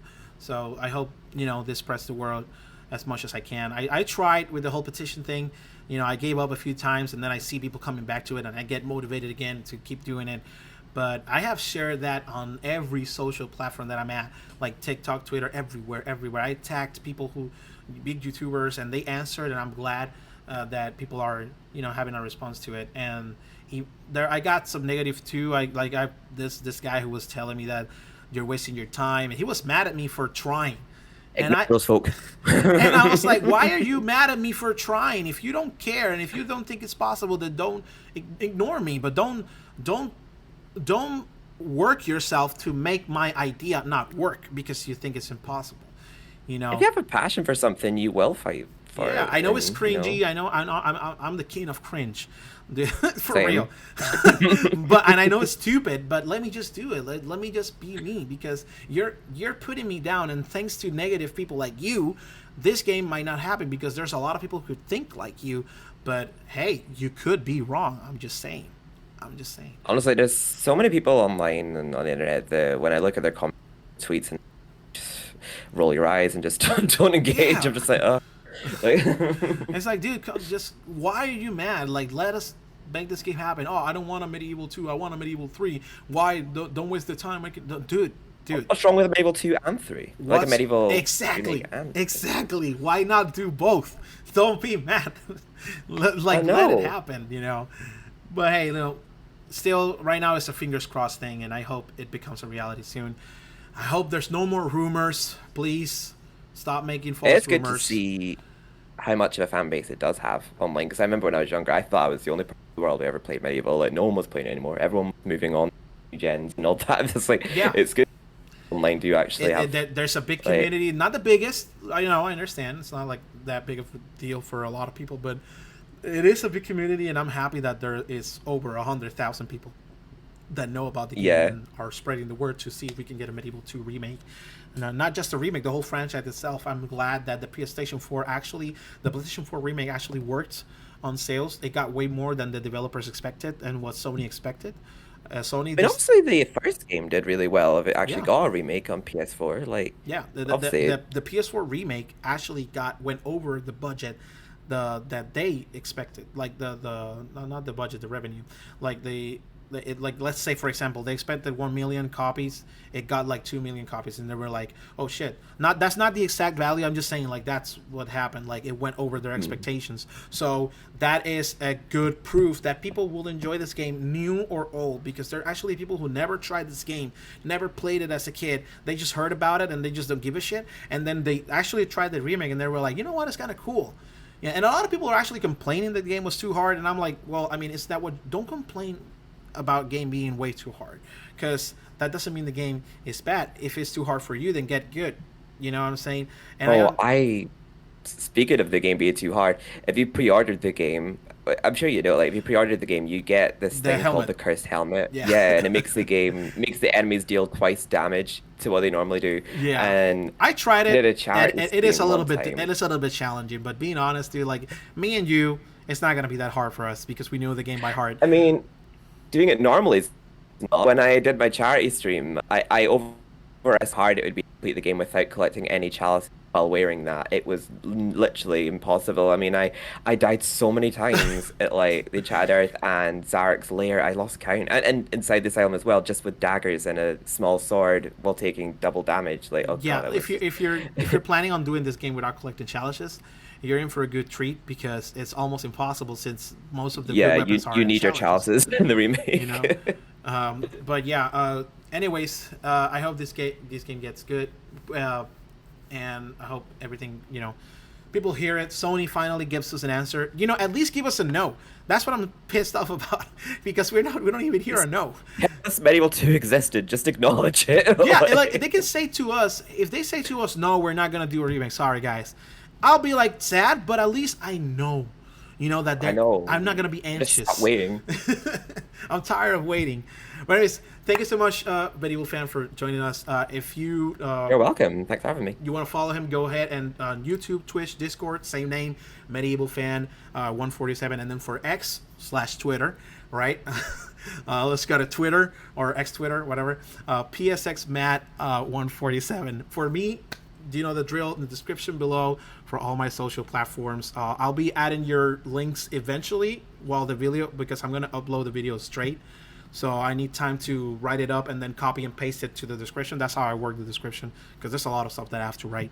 But yeah, so make sure you go follow him, give a subscribe button as well. Thank you so much for joining me here. Thank you. I appreciate it. And man, if you're willing for me to go to your channel and if I ask you for more content from you, I'm willing to collab. Oh, yeah, please do. So yeah, thank you so much, guys. So yeah, let's see what else. More content in the future. Stay tuned for tonight's stream on probably around 9:30, 10 o'clock at night Eastern time. We're gonna go for Soul Calibur again, and then possibly in the other week or so. No promises, but more content is coming soon for my fictional band Jester AI, and for follow me for music channel Fright Scream for my solo project. If you're into metal and electronic. So yeah, thank you also for everything. Subscribe, hit that bell icon so you would not miss any of my beautiful content, and I'll see you on the next one. Bye, guys.